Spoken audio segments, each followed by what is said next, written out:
I saw someone on Twitter talking about a scene from the original Twilight Zone. This one where the man comes into his office, uses his phone, and the camera turns to reveal a movie crew behind his wall. All done in one shot. It's a well-crafted scene and was really impressive for its time. And it got me thinking, I've never actually watched The Twilight Zone. I mean, I'd seen several episodes as a kid, but I don't really remember them. I have much clearer memories of the Twilight Zone movie, which was always on HBO in the 90s. So I figured, let's go back and watch the first season of the original Twilight Zone, 1959. It's a revolutionary science fiction anthology series that presented the public with far-out concepts of space travel, aliens, time travel, hauntings, destiny, and stories that got them to question their own society. It's an incredibly important piece of American TV history. It ran for 5 seasons, has seen several attempts at rebooting, and I wanted to see how enjoyable such an old series could be to someone who isn't super familiar with it. Look, I'll be honest, some of these episodes just don't hold up. Maybe they were great in their time, but now not so much. And I won't shy away from expressing if I think an episode flat out sucks. But there are also some episodes that are so good, I think they stand toe-to-toe with any modern sci-fi classic. I'm just gonna go episode by episode here, giving you a general idea of what happens, and get into what I like about it and what I don't. Spoilers, obviously, I can't talk about these episodes without saying how they end. I did not binge the series, I put on 1 to 4 episodes a night before bed, and for this video I'll be re-watching each episode to take notes and put my opinions together. By the way, you can currently see all episodes of The Twilight Zone on Paramount+. Episode 1, Where Is Everybody? I remember when the track list for 9 Inch Nails' The Fragile was released. I said, that's a weird title for a song, Where Is Everybody? I love that song, I'm angry they never play it live, but is it coincidence that the first episode of The Twilight Zone is the only other place I've seen Where Is Everybody used as a title for something? Weird. Moving on. This pilot episode opens with an early demo version of the iconic intro, sounding like it's being read by Criswell. This is the dimension of imagination. It is an area that might be called the Twilight Zone. Compare that to the far superior alternate intros seen later in the season, read by series creator and narrator Rod Serling. This is the dimension of imagination. It is an area which we call the Twilight Zone. A journey into a wondrous land whose boundaries are that of imagination. That's the signpost up ahead. Your next stop, the Twilight Zone. Where Is Everybody is about a man walking into a small town and there's nobody around. The jukebox is roaring, but the diner is empty. No one comes to attend him, there's no one in the kitchen. He helps himself to a cup of coffee and keeps calling out to anyone who might be around. He pulls out some cash from his pocket and states to himself that it's American money, so he knows he's American. Because he's lost his identity, just wandering around a ghost town, no idea who he is or where he's from. The city streets are empty as the church bell chimes. How is it chiming if there's no one here? I don't know. I don't believe something like that would be on a timer in 1959. If I were looking for someone, I would probably go to the church. Our leading man spots a woman sitting in a car and starts speaking to her about his missing memory as he approaches. But this is no lady, it's just a mannequin. Wait, what the hell? Resnick? Resnick store mannequins? Resnick like Trevor Resnick from The Machinist, whose name was an intentional tribute to Trent Reznor of 9 Inch Nails? How are there 2 9 Inch Nails connections in the first episode of The Twilight Zone? Is this going to be a thing? So the guy wanders around, the phone rings, he rushes over to answer it, but no one's on the line. He calls the operator, but can't get a hold of him.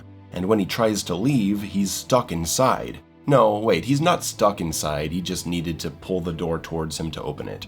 He heads to the police station, no one is there of course, and he finds a recently lit cigarette sitting on the front desk. He wanders into the cells in the back and nearly gets himself locked in as the cell door starts to close. So we're seeing a theme of him getting trapped in small spaces. First the phone booth, now the cell. The church bell continues to chime as he explores the streets, entering a drugstore to make himself some ice cream? Wow, pharmacies used to be ice cream shops too? What a different time. He talks to himself in the mirror and checks out the books on selection. They all read The Last Man on Earth. Night comes along and he makes his way to the cinema where he sees a movie poster of a man wearing his exact outfit, reminding him that he must work for the Air Force. And he comes to the conclusion that if he's Air Force, maybe everyone is gone because of nuclear weapons, which of course was very much in the public consciousness post-World War II. But he knows that can't be the case if nothing around him is destroyed. A movie starts playing and he runs up to see who's in the projection booth. It's no one, of course, and he runs downstairs in a panic. We get a really well done visual fake out here that caught me off guard. That's a great shot, very unexpected. There's a decent amount of interesting photography in this pilot episode. We're immediately shown him running as the camera stays smoothly right in front of him. Lots of Dutch angles to show his weakening emotional state. He's breaking down, and he runs to the streetlight to press the walk button over and over, calling out for someone to help him. And then we cut to a group of military men in a room, watching him on screen. Our man is actually pressing a help button from inside of some kind of box. It should come as no surprise to a modern viewer that a story like this would result in being some kind of simulation. I'm sure it was shocking back then. The men rush in to pull him out, and we learn he's been in this box for 484 hours, as the military was collecting data from him. Then, hilariously, members of the press barge in as if they've just been waiting right outside the door for the past few weeks. They ask if this was a success, and they're told it was, because the amount of time he was in there equates to a trip to the moon and back with several orbits. So this whole episode was about preparing someone for an isolated trip into space, and what the time alone might do to the human mind. That it doesn't matter if you give a man food, water, and oxygen, without companionship, the mind is lost. Okay, so I guess the lesson is don't send just one guy to the moon. Send a crew, which is how they do these things. You have to remember, this is 1959. Space travel was in its infancy, and the Twilight Zone doing an episode on what might happen to a single astronaut as they eventually go to the moon, I suppose I can see how that would be interesting in its time. Now it feels pretty dated and silly, but it's not a bad concept for 1959. It's more the execution I have issue with. I find this episode a bit boring. It's 25 minutes of a guy wandering around an empty town and occasionally talking to himself about how he doesn't remember anything. Honestly, not the best start to the season, and it might make someone feel like the rest of the series might be like this. How many episodes are there? 36? Oh my god. I'll let you know right away that the first bunch of episodes, I'm not a big fan of all of them. The series does eventually get awesome, but it's a slow crawl to that point. Really, a lot of Twilight Zone episodes come from good ideas that just aren't built on enough to justify being 25 minutes long. 15 minutes would serve a lot of these stories well. I do have to give credit to the lead, Earl Holliman, for carrying this entire episode on his back. It's not easy to pull off an episode of television centered on one person, and while I have issues with the pacing of this story, Holliman does a good job with what he's given. Well, I must be a very imaginative guy. Nobody in the whole bloody world can have a dream as complete as mine, right down to the last detail. Episode 2, One for the Angels. Lou Bookman is what's known as a pitchman, a street seller. He's got toys and ties and bottles of stuff. He's great at talking you out of your money, thinking you're getting a sweet deal. He's a fixture of this small town, and all the kids love him. But this is no ordinary day for Mr. Bookman. Oh no, today is the day he dies. That man in the suit observing him in the back, that's Death. As of 3 o'clock this hot July afternoon, he'll be stalked by Mr. Death. Gotta love that 1959 cheese. He heads home to spend a little time bringing joy to the neighborhood children, and goes upstairs to water his plants and sing a little tune. Suddenly he notices the man in the suit right here in his apartment. Little Maggie comes in to ask for help fixing her wind-up toy. Lou helps her out, and he really does seem to take joy in helping children. He realizes Maggie can't see the gentleman in the chair. He doesn't want to accept what this man is telling him, that tonight he dies at midnight of natural causes. Death makes it clear who he is and that he's very serious. This episode is massively elevated by the excellent performance of Ed Wynn, a vaudeville actor from the early 1900s, and his performance talent really shines here as he gives just the right amount of theatrical exaggeration to this character to make him kinda silly but also lovable. This man was definitely a pro. And while Murray Hamilton as Death isn't nearly on his level, at least not in this performance, I do enjoy seeing Death represented as an irritable note-taking bureaucrat. Mr. Bookman tries to convince Death to give him more time, after learning about an exception where if you have unfinished business, you may be allowed to live until you finish it. He searches for excuses. He's never been in a helicopter, he's never seen a Zulu war dance, so he needs to travel out of the country, don't you see? Nope, that's all denied. But there is one thing that may count. He's never made a big pitch, like a truly successful and significant deal that made a difference. That too is denied. But after seeing the disappointment in his face, Death finally gives in and provides the time he needs. He can live until he makes his big pitch. But of course this was all a con. There will be no pitch, he'll live forever. He'll retire his living and run from Death from here on out. Death is having none of it and says there will be consequences. Suddenly little Maggie is hit by a car, cause there must be an alternative if Lou isn't gonna go. Maggie is still alive, but she's not well. Lou begs Death to reconsider, take him instead. He doesn't want to see Maggie die. He's seen the error of his ways. Death is not interested. He's moved on. Maggie, for some reason, is being held in her bedroom instead of a hospital. The doctor calls her a very sick little girl. She was hit by a car. I don't get it. The doctor says we'll know soon. She should hit a crisis by midnight. Am I hearing that right? She should hit a crisis by midnight? What does that mean? They're waiting for her condition to fall into crisis before they can know what's wrong with her? If that's gonna happen, why isn't she being taken to a hospital? How does he know she's gonna get worse specifically by midnight? I'm so confused. Later that night, Lou pleads again for Death to reconsider, but it's not happening. However, Lou gets some crucial information out of him, that Death has to be in the room by midnight. If he's late, then the whole timetable is thrown off. As he sits and waits, Lou opens up his street store and starts showing off his pitching talents. Death is amused. Mr. Bookman is quite good at this. Over the hour, he wears Death down and turns him into a hungry customer, ready to make the purchase of his life. Death is here on a staircase close to midnight buying spool, tiles, razors, socks, completely under Mr. Bookman's spell. The final pitch, the big pitch, himself. He offers himself to Death, to be his personal pitchman and servant for eternity. And as Death listens, the clock strikes 12 midnight. The doctor tells Maggie's father that she just needs a sedative and she'll be alright. What was wrong with her aside from being hit by a car? How do you know at midnight exactly that she's okay? Oh, fine, whatever. So Death has been beaten, he praises Mr. Bookman for such an excellent pitch, and takes him into the afterlife. But not without his case of goods. You never know who might need something up there. Up there, right? He is going up there? Don't worry, Mr. Bookman. Yes, you're going up there. One for the Angels is a pretty decent episode, largely thanks to the performances. Lou Bookman is a charming and sympathetic character, and the idea of someone trying to cheat Death is a tale as old as time. Rewatching this episode made me realize I liked it a lot more than I originally thought. Not at the top, but a fine episode amongst the early ones as the series was finding its footing. Episode 3, Mr. Denton on Doomsday. Al Denton is a washed-up drunk in a cowboy town. He used to be a gunslinger, now he just slings booze.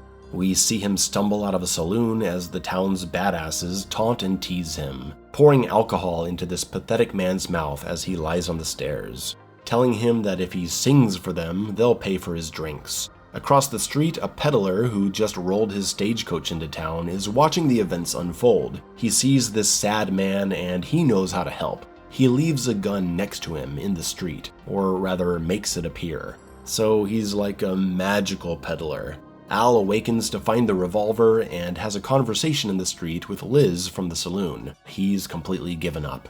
The bad guys come out to make Al sing again, which he does, despite Liz begging him not to. Then he gets challenged to a draw. The peddler looks on from afar as Al shoots the guy's hand without even looking, like the gun had a mind of its own. Everyone celebrates Al's great shooting, drinks on the house. It's not over though. The prick comes back in wanting to settle things, and Al again somehow accidentally shoots the chandelier, knocking him to the ground.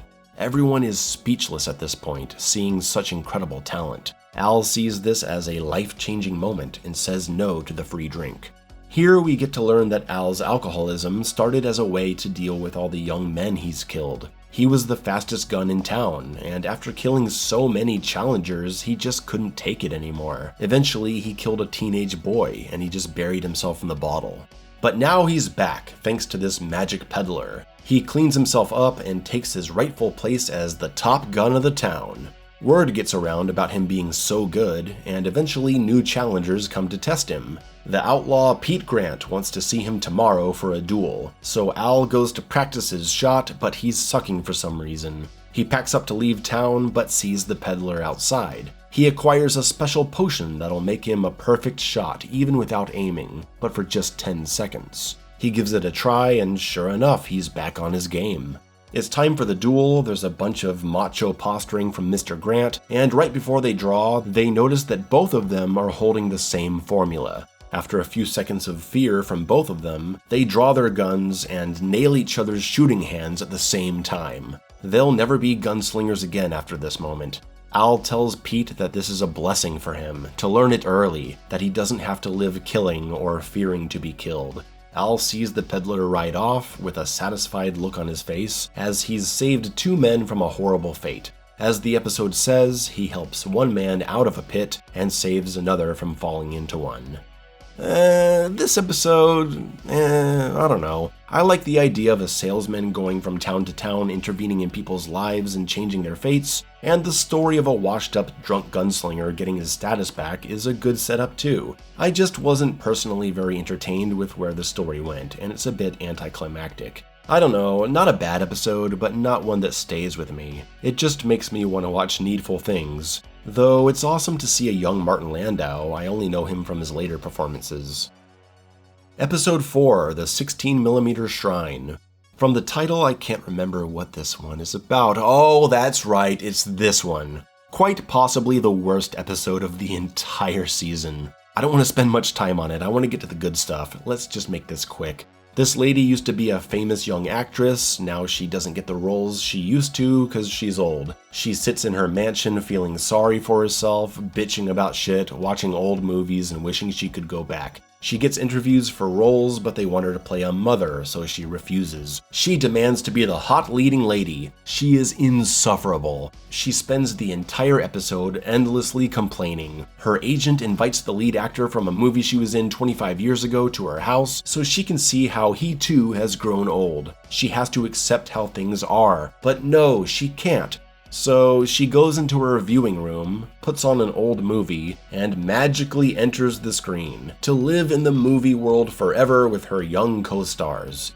God, this episode sucks. I'm sorry. It's so dull. The leading lady is unbearable and unsympathetic, and it's just a slog to sit through. Next episode. Episode 5, Walking Distance.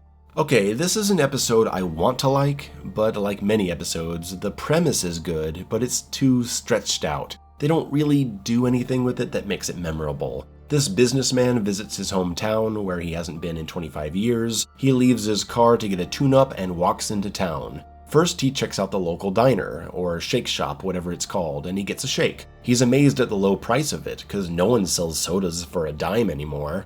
A dime, my god. How much is a soda now, $3? He starts to get a weird nostalgic feeling, almost like things were just as he left them. Imagining the old man Wilson who used to own the place, who's now deceased, would be upstairs in the stockroom like always. Shocking twist, he is. This is, in my opinion, the real misstep of the episode. The early confirmation that he has in fact stepped back in time makes his slow realization of it uninteresting, cause we already know. He talks to a kid sitting outside of his old house, says his name is Marty Sloan, and the kid says he's not Marty Sloan because he knows Marty. He strikes up a conversation with a woman in the park, reminiscing about his childhood in this town. He talks about carving his name into a post, right as he spots a kid doing exactly that. It's here that he realizes what we've already known for 5 minutes. He's in the past! He walks back to his old house and rings the doorbell. His parents answer the door, and when they don't know who he is, he gets angry about it. His mother, who in his time is dead, doesn't recognize him, and he starts yelling at her about it. I mean, dude, you're in the past. You just saw your childhood self. Of course your parents from 25 years ago aren't gonna know who you are as an adult. It's silly. Then he talks to the neighbor, washing his car, and hears that it's brand new out of the factory, a 1934 Roadster. And this appears to be the moment he actually understands he's in the past, not running into his child self. Okay. Later on, he comes back to the house and talks to his parents. He takes a much better approach this time. Instead of screaming at his mother immediately for not recognizing him, he tries spewing a bunch of facts about the family that only he could know. She doesn't want to hear him out, and he gets angry again. This gets him slapped in the face. Change of plan. Now he's gonna chase down his past self. Why? We have no idea at this point. I'm sure there's a great reason he's so desperately searching for him. Some kind of critical message to deliver, to fix a horrible mistake or prevent someone's death. It sure does seem like this is important. He chases his past self like a lunatic as all the children look on confused, and this results in his past self getting a leg injury that immediately transfers to him too. Alright, genius, now that you've nearly killed your past self and you have him right in front of you, what was so important that you just had to talk to him now? This is a wonderful time of life for you. Don't let any of it go by without enjoying it. Are you fucking kidding me? You want him to enjoy his life? What do you expect of him? Children are not emotionally or intellectually capable of comprehending this concept or valuing their own youth. This message will do absolutely nothing to improve his life, and now he just has a messed up leg. Thanks a lot, Marty. His father comes to the park later and says that he knows he's from the future. Marty dropped his wallet earlier, and his father looked through it, saw his driver's license year and all his info, so he knows. He doesn't understand it, but he's accepted it. But then he tells him that he has to leave. This is not his place. This is young Marty's summer. It would be selfish of him to stay and force him to share it. He tells Marty that he can't be thinking about the past, he has to look ahead to the future and appreciate what he has. Maybe you haven't been looking in the right place. You've been looking behind you, Martin. Try looking ahead. Marty accepts to go forward with this new attitude. He hops on the merry-go-round, and when he goes back to the diner, it's packed full of people. He hears the price of the shake, and he knows he's back in his rightful place. He makes his way back to the gas station where he's left his car for a full day now. I guess that's just okay to do. And then he drives away. Yeah, this one's not that great. It's a perfect setup for something with higher stakes. He doesn't fix or prevent or really affect anything other than the leg injury. It just ends up being a story about a man who romanticizes the past and needs to accept to enjoy the present. Which is a fine message, but it doesn't make for a very engaging story. I feel like that message should have also been connected to something else going on. Not the worst episode, but far from the best. Episode 6, Escape Clause. Walter Bedecker is a hypochondriac, a totally self-absorbed hypochondriac refusing to accept the visiting doctor's diagnosis that there's nothing wrong with him. His worrying wife is only trying to take care of him, and he can only be a total prick, accusing her of conspiring with the doctor. She's obviously fed up with this crap, and he starts ranting about how unfair it is for a man to have to die. Why does a man have to die? Even though he's not actually dying. He tells his wife to piss off, and he just keeps ranting to himself. Why can't a man live 200 years, 300 years? In this moment, the devil appears and offers him a deal. Immortality in exchange for his soul. I like this portrayal of the devil, really underselling the severity of the cost, and using beautiful euphemistic language to dress up what he's actually offering. Immortality. But why make it sound so imposing? Let's call it some additional free time. They discuss the details. He doesn't want to look any older. Deal. And the devil says if Walter ever decides he wants out of his immortality, he just has to ask the devil to arrange for a quick death. But he's not going to do that. He'll live forever. But we know the devil is happy to wait it out. Signed and stamped, with a pitchfork seal. That's cute. Let's try out this new invulnerable, immortal state. Hands to the radiator, no pain or damage at all. Medication? Out the window, he's a new man. Right away, he starts using this to his advantage, jumping in front of a subway train and doing other things that allow him to bring lawsuits and take settlements. He's got a bunch of money now. But he soon realizes that he's incredibly bored. It seems like it hasn't even been a year, and he's talking about how life is so uninteresting now that there's no risk. He heads to the bathroom and concocts a wildly strong poison of household chemicals. He drinks it in front of his wife, to no effect. He complains more about his immortality, and he claims he's going to go to the roof and jump off. A 14-story fall will certainly give him a thrill. His wife tries to stop him and accidentally falls off herself. Walter couldn't care less. This guy's a real piece of crap. But he sees this as an opportunity. He calls the cops and confesses, thinking maybe the electric chair will do the trick. I don't know why he would think that. This is a terrible plan. Even he seems to realize this while waiting for his trial verdict, saying that the electric chair will have no effect on him. Okay, genius, then why did you put yourself in this situation, you fucking moron? Well, if he doesn't die, he thinks he can just wait out a prison sentence and get out eventually. As if a man who can't be killed wouldn't immediately become an interest of the state and be submitted to insane amounts of government and medical testing. The sentence comes down, but it's not death, it's life in prison. Oops! He sits in his cell awaiting transfer to the penitentiary, hearing the voice of the devil in his mind laughing about him being alive for thousands of years. The devil appears and brings up the escape clause.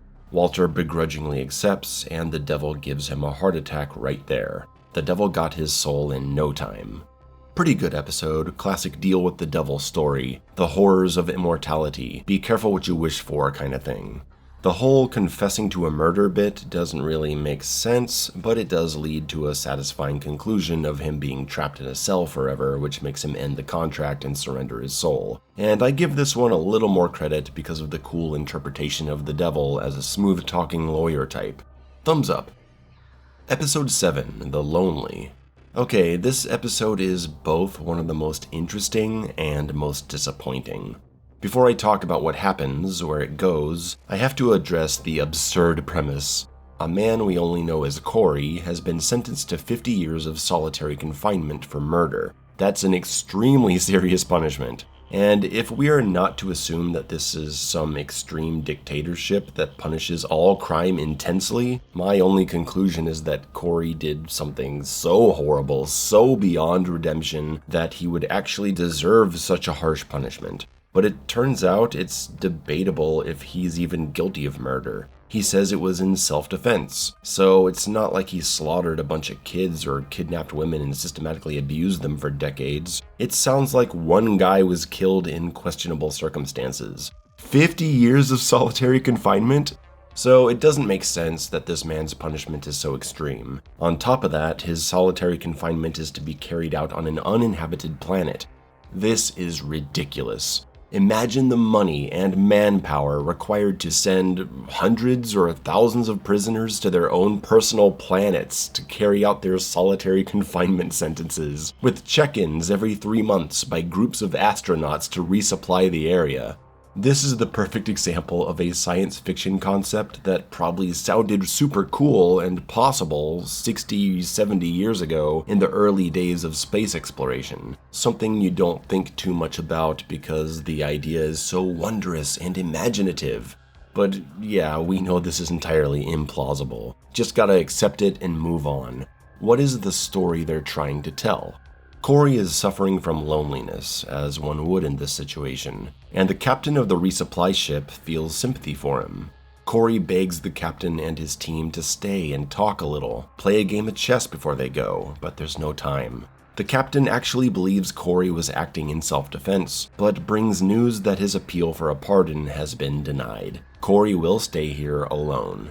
The captain feels bad enough for him to sneak in a special crate, one that has a robot woman inside named Alicia.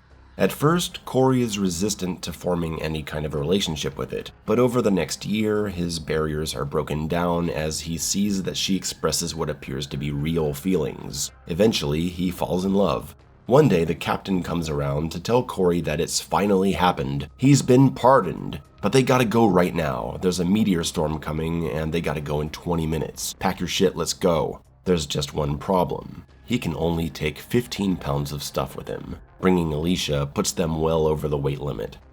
Now, this is a great setup. Imagine the directions this conflict could go. This is a story that deserves to get really dark. He could lure one of the crew members into a trap, make him disappear, and put Alicia in his place. He could even get into a fight with the captain, who's been friendly with him all this time, in a desperate attempt to make room on the ship, and then force the crew to fly to safety.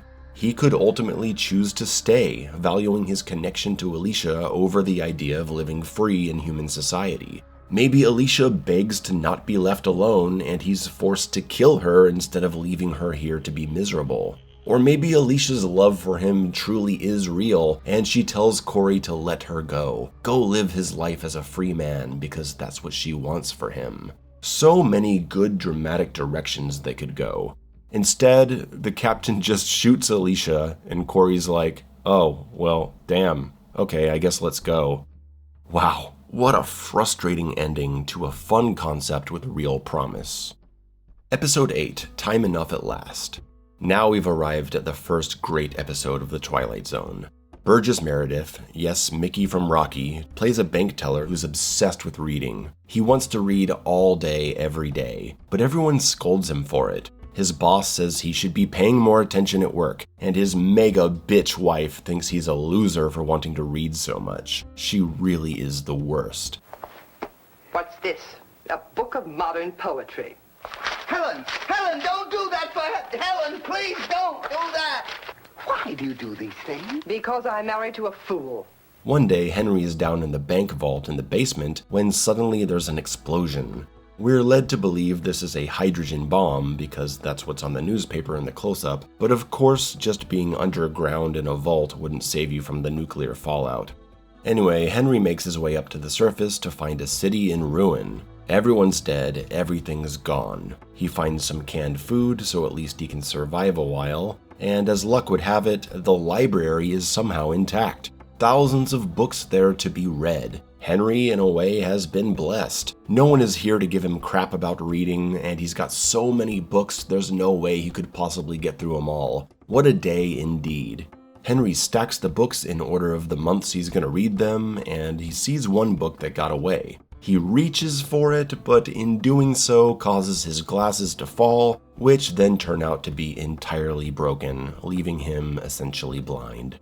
Simple concept, satisfying twist of an ending. Time Enough at Last is a classic of this series. I even had vague memories of it from my childhood. It really is a famous episode that stays with you. And if we look at who wrote this episode, it was based on a short story of the same name by Lynn Venable, published in If magazine 6 years earlier. It was not written by series creator Rod Serling, who was the writer of every single episode we've discussed so far.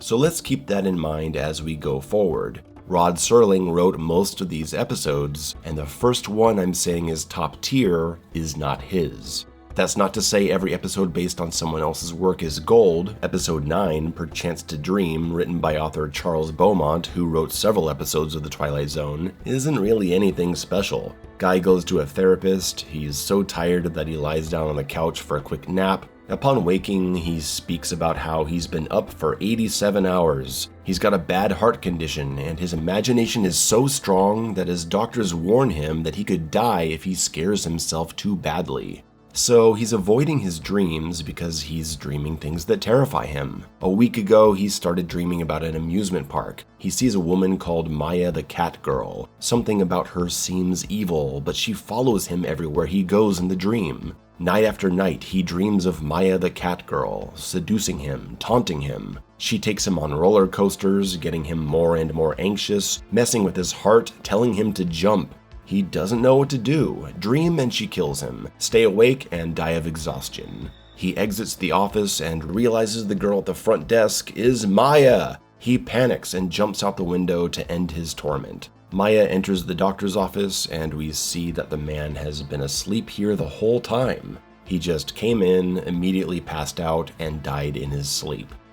It's an okay episode. Maybe it's just me, but it doesn't do much for me. Stories where everything is all in someone's head are very hit or miss for me. Love them sometimes, other times it's like, que hueva, you know? Not a lot to say, moving on.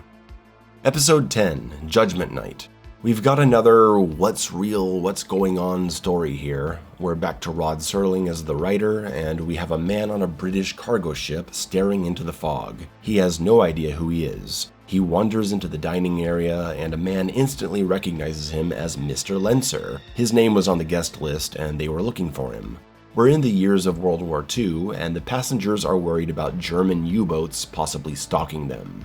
Mr. Lenser spits out some information about U-boats, and it's a little suspicious that he knows so much. He says they wouldn't need a fleet of ships. A single U-boat torpedo would easily take them out. He's starting to scare everyone. Someone says he sounds kind of like a U-boat commander, which severely startles him. Further conversations reveals that he remembers he was born in Frankfurt, Germany, and he can't remember how long he was in England, where they departed from. A later conversation with a woman outside has him saying she looks familiar to him, that in fact everyone on the ship does. He also doesn't recall having boarded, just suddenly being here.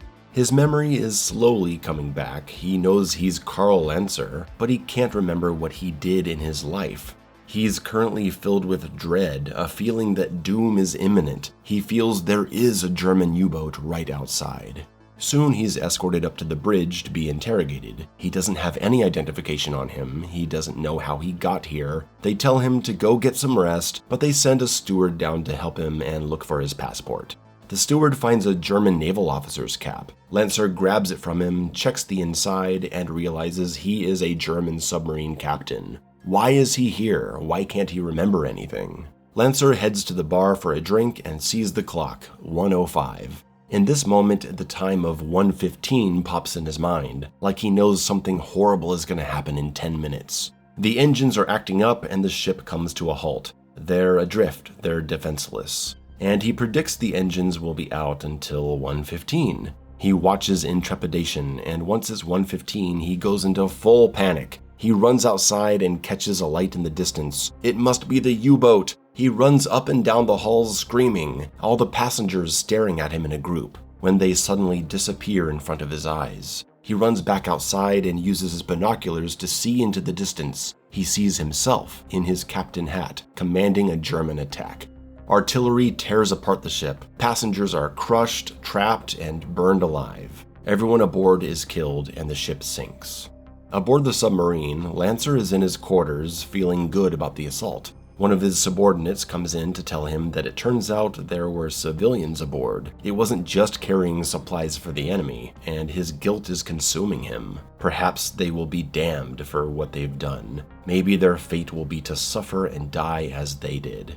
He goes on to painfully explain everything that just happened in the episode, that they might find themselves living forever on a ghost ship, repeating the events of this night as one of the victims forever. Completely over-explained in the way that Psycho felt it had to over-explain Norman Bates' disorder.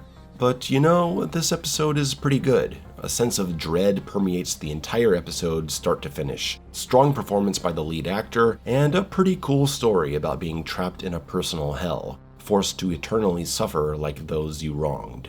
A much better what's real style of episode than the last one. Not one of my favorites, but pretty high up there. Episode 11, And When the Sky Was Opened. Here we have another story based on the unknowns of space travel at the time. We open on a military base showing a spaceship that recently came back, and then we cut to a hospital with Lieutenant Colonel Forbes visiting his friend and co-pilot Major William Gart after their 31-hour space flight crashed in the desert. Strangely, Gart says there were only 2 of them on the ship, but Forbes insists there were 3. They were joined by Colonel Ed Harrington, his best friend of 15 years. Yesterday, he and Harrington were discharged from this very room in the hospital, but Gart insists that's not right. He doesn't even know anyone named Harrington. And that's a terrifying setup right there, that someone tells you your memory of recent events is completely wrong, that someone you believe was there actually wasn't. Forbes explains the day's events in detail, even quoting things that Gart said to Harrington, word for word. Gart doesn't recall this and thinks Forbes has lost his mind. Watching this the first time, the questions are already spinning around in my head. Is this a dream? Is it a conspiracy or a trick? Has he legitimately gone mad? Is his missing friend even a real person? Next, we see past events play out, or at least according to Forbes' memory. Harrison and Gart are goofing around, and Harrison picks up a paper that tells us about the 3-man flight crashing in the desert. Our 2 officers go out for a drink to celebrate getting out of the hospital, and they spot a beautiful woman at the bar. While Forbes is getting his game on, Harrington gets startled. He becomes weak, he drops his beer. They try to get back to normal, but Harrington needs to call his parents for some reason. After the call, he summons Forbes over and says that when his mom answered the phone, she said she didn't have a son named Ed Harrington. His father came to the phone and said the same thing. Harrington says that maybe they shouldn't have come back from space. Somehow it was a mistake. Something let them through when it shouldn't have. Forbes walks away for a moment and checks the paper on the table. 2 spacemen return from crash in desert. He checks the phone booth and Harrington is gone. He doesn't know how to process what he's just seen, so he tries to proceed as normal, going to the bar for a drink, asking where his buddy's drink is, but they say he came in alone. The broken beer on the floor from Harrington is gone, and Forbes runs out, calling them all crazy. Back at home, he's met by his wife, who's very upset that he didn't meet her at the train where he said he would. She went around searching all the bars and hotels of the city, thinking maybe he was cheating on her. He yells at her to please stop, and she realizes that something is wrong with her husband. She listens to him say that he was serious about meeting her at the train station, that him and Ed were getting out together, that he wrote all that in the wire he sent her. Hey, the wire, he wrote it down. That's evidence of Ed's existence. But even in his own writing, Ed is nowhere to be found. He insists that he wrote about Ed, but his wife says she doesn't know who Ed is. His best friend Ed, she has no idea. He gets on the phone with the general, and he too has no idea who Ed Harrington is. Forbes is losing his mind. How can no one remember? He thinks maybe everyone is playing a sick trick on him, accusing his wife of being in on it. It's gotta be a joke. He runs back to the bar, maybe Ed's still there. He breaks the glass and paces around, but his best friend is not there. He collapses under the sadness and confusion in the same place that Ed did. Now we're back at the hospital, and Forbes has told all of this to Major Gart, looking completely defeated. Gart repeats that he doesn't know Ed. It must be an illusion or something. He starts to recount what Ed said to him, that they weren't supposed to come back. Something made a mistake. And now he's understanding Ed's feeling, like he doesn't belong. He knows what's gonna happen. He's gonna disappear just like Ed. He runs out as if running away will help him escape his fate. Gart follows him out to the hall, but he's gone. The nurse comes in and he says someone's gotta help Colonel Forbes, but it's too late. It's already happened. Major Gart knows what's gonna happen to him now. He checks the newspaper and sees it. Only one man was on that voyage into space. There's nothing he can do. Soon, he too will be erased. The nurse returns with the doctor, and Gart is gone, along with the last bed. We end with a shot of the hangar where the military was keeping the ship. Now, that too is gone. Whatever phenomena this was has entirely deleted their return from history. This episode is excellent, even better on repeat viewing. I got to appreciate it so much more. The acting of leading man Rod Taylor is top-notch, but the other officers are also fantastic. Harrington's realization that something is wrong is one of the best parts of it all. There's a constant rising tension throughout the whole episode, with the question of is this really happening or not answered only at the very end. This episode is based on a story by Richard Matheson called Disappearing Act. Remember that name, it'll come up again. Episode 12, What You Need. You'll notice that the quality of these episodes is becoming a lot more consistent as we're approaching the middle of the season. Whether stories come from Rod Serling or someone else, the concepts are interesting, the performances are solid, and some of the stories are genuinely compelling. Far better episodes than the first few. Here's another good one, a tale of fate and greed. This is our third episode featuring a salesman. First, there was Mr. Bookman, then the wandering peddler, now a man walking around a bar offering things to customers. A woman looking for matches is instead given a bottle of cleaning fluid. She doesn't know why, but she will eventually. There's also a man sitting at the bar, a bitter, lonely man named Fred Rennard, watching as this peddler continues to give people what he says they need. He offers his items to another man sitting alone at the bar, but no, he doesn't need any of that. What he really needs is a new left arm. He used to pitch for the Cubs, but his arm wore out. The bartender talks about how he lost a fortune betting on the guy, which just really rubs it in. He laughs about how this man comes in every night and looks for a career at the bottom of a bottle. What an asshole. The peddler says there are other things in life for him, and what he needs is this bus ticket, a ticket to Scranton, Pennsylvania. There's a ring for him on the payphone, and he gets a job offer to coach a minor league team in Scranton. This guy's really excited to go to Scranton, but he's got a stain on his shirt. Can't go looking unprofessional like this. The lady from earlier jumps up to help with the cleaning fluid she has, and there's instant chemistry between them. So the peddler's a matchmaker too. All is well and good, but this whole time Mr. Reynard has been watching, making the old man nervous. He approaches him outside by the street and wants the man to give him what he needs. The man seems like he really doesn't want to help him, but he's pressured into it. He reaches for scissors, not to defend himself, but it's because it's what Mr. Reynard needs. Reynard makes his way back to his apartment and takes the elevator up. But his scarf gets stuck in the door. He starts to choke, but uses the scissors to cut himself loose. That crazy old man, he just saved his life. Seeing the true power the peddler offers, Reynard breaks into his apartment and waits for him. He confronts him about his ability to view the future. Why wouldn't he use it to benefit himself? Maybe they can be partners. He's not interested, but Reynard isn't backing down. He wants riches and luxury. What's coming in his life? What will tomorrow bring?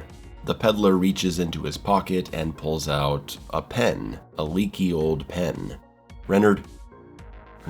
Is it Renard? Shit. You're looking at Mr. Fred Renard. Okay, it looks like it's Renard, so I'll make that change. Renard initially scoffs at the pen, but notices it leaks right onto the name of a racehorse. And what do you know? It's a winner. $240. Could have been $1 million. First thing he does is get himself another newspaper, but the pen isn't leaking anymore. That crummy old man, he needs something else right now. He seeks him out on the street and complains about the pen breaking. But the peddler replies, the things you need, you only need once. This obviously isn't enough for Renard as he continues to pressure and guilt trip and intimidate. He wants an endless supply of good fortune. The peddler finally says something that rattles Renard. He says, it must stop. The things you need most, I can't supply. Serenity, peace of mind, the ability to laugh at oneself. Renard is not amused by this and turns up the pressure. He wants to know what the man sees for him. The peddler looks towards his box, and Renard digs through it until he finds something that provokes a reaction. A box of shoes. He doesn't know why, but that doesn't mean this isn't what he needs. He slips into them and immediately starts complaining about them being too tight. They're slippery. They better have leather soles. What is he supposed to do in these new shoes? He asks, are these shoes what I need? And the peddler responds, I didn't say they were. They happen to be what I need. Renard pursues the peddler as he walks away, and Renard slips during the pursuit, causing him to get hit by a car coming around the corner. The peddler looks upon Renard, dying in the streets, and reflects on the first moment he saw him in the bar. He says that in his eyes that night, he saw that he was going to kill him, and what he needed was slippery shoes. People gather around to view the scene, and the peddler asks if the onlookers need anything. He gives the man a comb. A photographer comes onto the scene and asks the couple if they'd pose for a picture. The man combs his hair and realizes the peddler knew. End of episode. All in all, a decent episode about a dangerous emotion we all feel sometime: greed. Mr. Renard gives into his greed at every opportunity, and the chance to manipulate fate was too good to pass up. Unfortunately, it led to his demise, as his greed put in danger the life of the very man who could help him. Episode 13, The Four of Us Are Dying. What? You mean like the Nine Inch Nails song, The Four of Us Are Dying, from The Slip in 2008? Come on, man, this is too weird. Mr. Archhammer is a con man, a thief, a liar. He's a man with a grift. Wow, I'm speaking like Rod Serling. He can change his face at will, within seconds. We see some good camera trickery here, remember long before digital effects. We get a beautiful single camera sequence of Archie shaving as we see 3 faces. It pans over from the first actor, showing a second in the mirror. A really neat trick done with a fake mirror. But then the camera pans down as they switch out the actor, panning back up to see a third face. They easily could have done this with simple cutting techniques, but they opted to do it all in a single shot. I really respect that. Something I'm sure people didn't even appreciate as they saw it. Hell, I didn't think about it either until I rewatched it. He starts his scheme in the city by taking the face of a recently killed local musician, walking into the club he used to go to, striking up a conversation with a lady that's startled to see him. He has no idea who she even is, but he's able to read her and follow her lead to simulate an interaction she would have had with Johnny, her dead lover. He gives a story about how he faked his death, let people believe he died in that car crash, and he used the opportunity to go start a new life. He shows such cruelty manipulating her, telling her that he wants to run away with her, taking this poor woman in mourning and giving her hope, saying he'll meet her at the railroad station, passionately kissing her.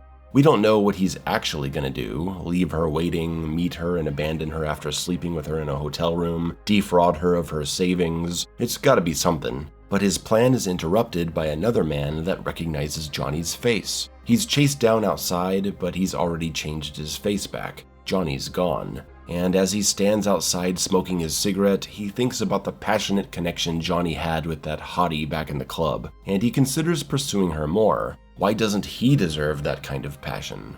His next adventure? To pose as a dead gangster and confront the man that had him killed in an attempt to extort money and run off with Johnny's girlfriend, I assume. The long confrontation results in him getting the money he was looking for, but thugs come into the room and Archie makes a break for it. He flees for his life, running down an alley until he sees a boxing poster and he takes a new face. The thugs don't know what to make of it, but it's not the guy they were chasing, so they back off. Archie spends a little time walking around as the boxer, but right around the corner, wouldn't you know it, he runs into an older man that knows him. This man doesn't understand why the boxer, named Andy, doesn't recognize him. He wonders if he's been hit around too much and he's not right in the head. Punchy, he calls it. Turns out this is Andy's father, and he's got some words for his no-good son. A son who walked out on their family, screwed over a good woman, left his mother heartbroken. Andy was such a dirtbag, his own father says he hates him. He screams at him right there in the street, announcing to the whole city what a horrible person his son is. Archie leaves Andy's father sobbing on the ground after shoving him down.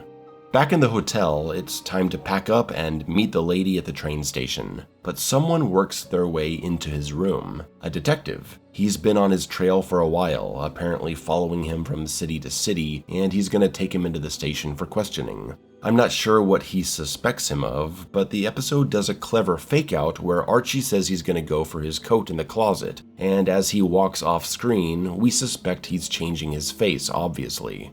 But then he turns around and no, he didn't do it. Instead, he waits until he's in the revolving door and switches back to Andy the boxer, an easy escape. But right outside is Andy's father, just waiting for him. For all the pain he's caused, he deserves to die. He's gunned down right there on the sidewalk. As he dies, his face shifts between his own and the three men he recently impersonated. The camera pans up over the city and we fade into the twilight sky. You know, this one was more enjoyable on rewatch. I remember not thinking it was all that special the first time, and I think it was because I was watching the series waiting for something to blow my mind. Instead, these simple, interesting stories are better enjoyed when you just take them for what they are. That being said, I feel like it could have done more. It's not so much a story as it is the end of a story, the end of this man's long life of conning people. I feel like a much more fleshed out version of this could be really interesting. It's one of the show's more interesting ideas, full of a lot of potential. This is not a Rod Serling episode, it's actually based on a short story by George Johnson called All of Us Are Dying. And maybe that story goes into this idea a lot more, I don't know. It's not surprising that a story from George Johnson would be something so filled with great potential either. He's the man that wrote the original story of Ocean's 11 and the first televised episode of the original Star Trek, and he co-wrote the novel Logan's Run, which became the 70s sci-fi film classic of the same name. The first motion picture of the 23rd century.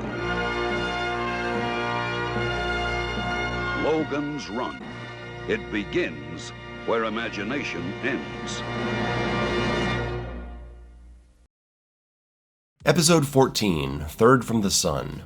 Here we follow a man named William Sturka coming out from a day of working at a military base, producing hydrogen bombs and other weapons of war. His co-worker, a man only known as Carling, strikes up a conversation with him outside about the upcoming attack. There's going to be a coordinated assault on the enemy in the next 48 hours, complete nuclear annihilation. They talk about how the enemy will respond to such an attack, and Carling isn't concerned. Yeah, they'll fire their own nukes, but they'll be too incapacitated to do it very efficiently. Sturka scoffs at this, saying, so instead of losing 50 million people, we only lose 35 million. Carling doesn't like the way Sturka thinks. Sounds like dangerous, traitorous defeatism. Back at his home, Sturka talks to his daughter Jody on the couch about the anxiety of his employment. He tries to justify his involvement, saying that hundreds of people are required to make every piece of these weapons, so maybe he's not so responsible. But he's really just trying to talk himself out of his own guilt. When asked by his daughter why everyone has been feeling so afraid and anxious lately, he gives a great speech about how the fear of man comes from within. It comes from seeing how every great thing they do or discover, they corrupt or destroy. When he finishes, he says that his friend Jerry from the plant, who just came back from an out-of-town test on a special new aircraft, is coming over for dinner tonight with his wife, and he tells his daughter to cancel her date so she can join them. She reluctantly agrees. Sturka's wife sees him as stressed out and doesn't know why he's insisting on dinner tonight. She knows something's wrong. He's gotta tell her, the end of the world is coming in the next 2 days, and the only thing they can do is leave, tonight, between midnight and 1 a.m. Their family, Jerry, and his wife are all leaving to a secret place to survive. Downstairs, we see that Jerry has actually come over early to talk to Sturka about something urgent. They pretend it's just about his busted watch, and they go downstairs for some privacy. Jerry says the base is putting a different guard on duty tonight. The guard he's been working with is gonna get off at 11. They gotta leave earlier tonight, but there's gonna be a lot more security to deal with at that hour. Sturka thinks it'll still be fine. They'll just say they're coming in with relatives to check out the new plane. Apparently they have that kind of clearance to just bring in your family to see secret military stuff. They go back upstairs, but Carling was outside the window listening the whole time. Sturka had actually turned on a machine to mask their voices, and they were talking pretty low, but I guess Carling still heard them. That night during the card game, everyone is really quiet. Jody must be thrilled she canceled her date to stand in the back of the room while the adults play games in awkward silence. The women all head to the kitchen, where they're supposed to be, and Jerry pulls out a piece of paper with coordinates to their destination tonight. How far is it? 11 million miles. 11 million miles. They don't even know if it's gonna work, but it's a risk they gotta take. They've discovered life on this planet through radio waves, and they're speaking a language similar to English. Wow, not only is an alien species 11 million miles away inexplicably speaking one of the thousands of Earth languages, it just happens to be the one language these guys speak too.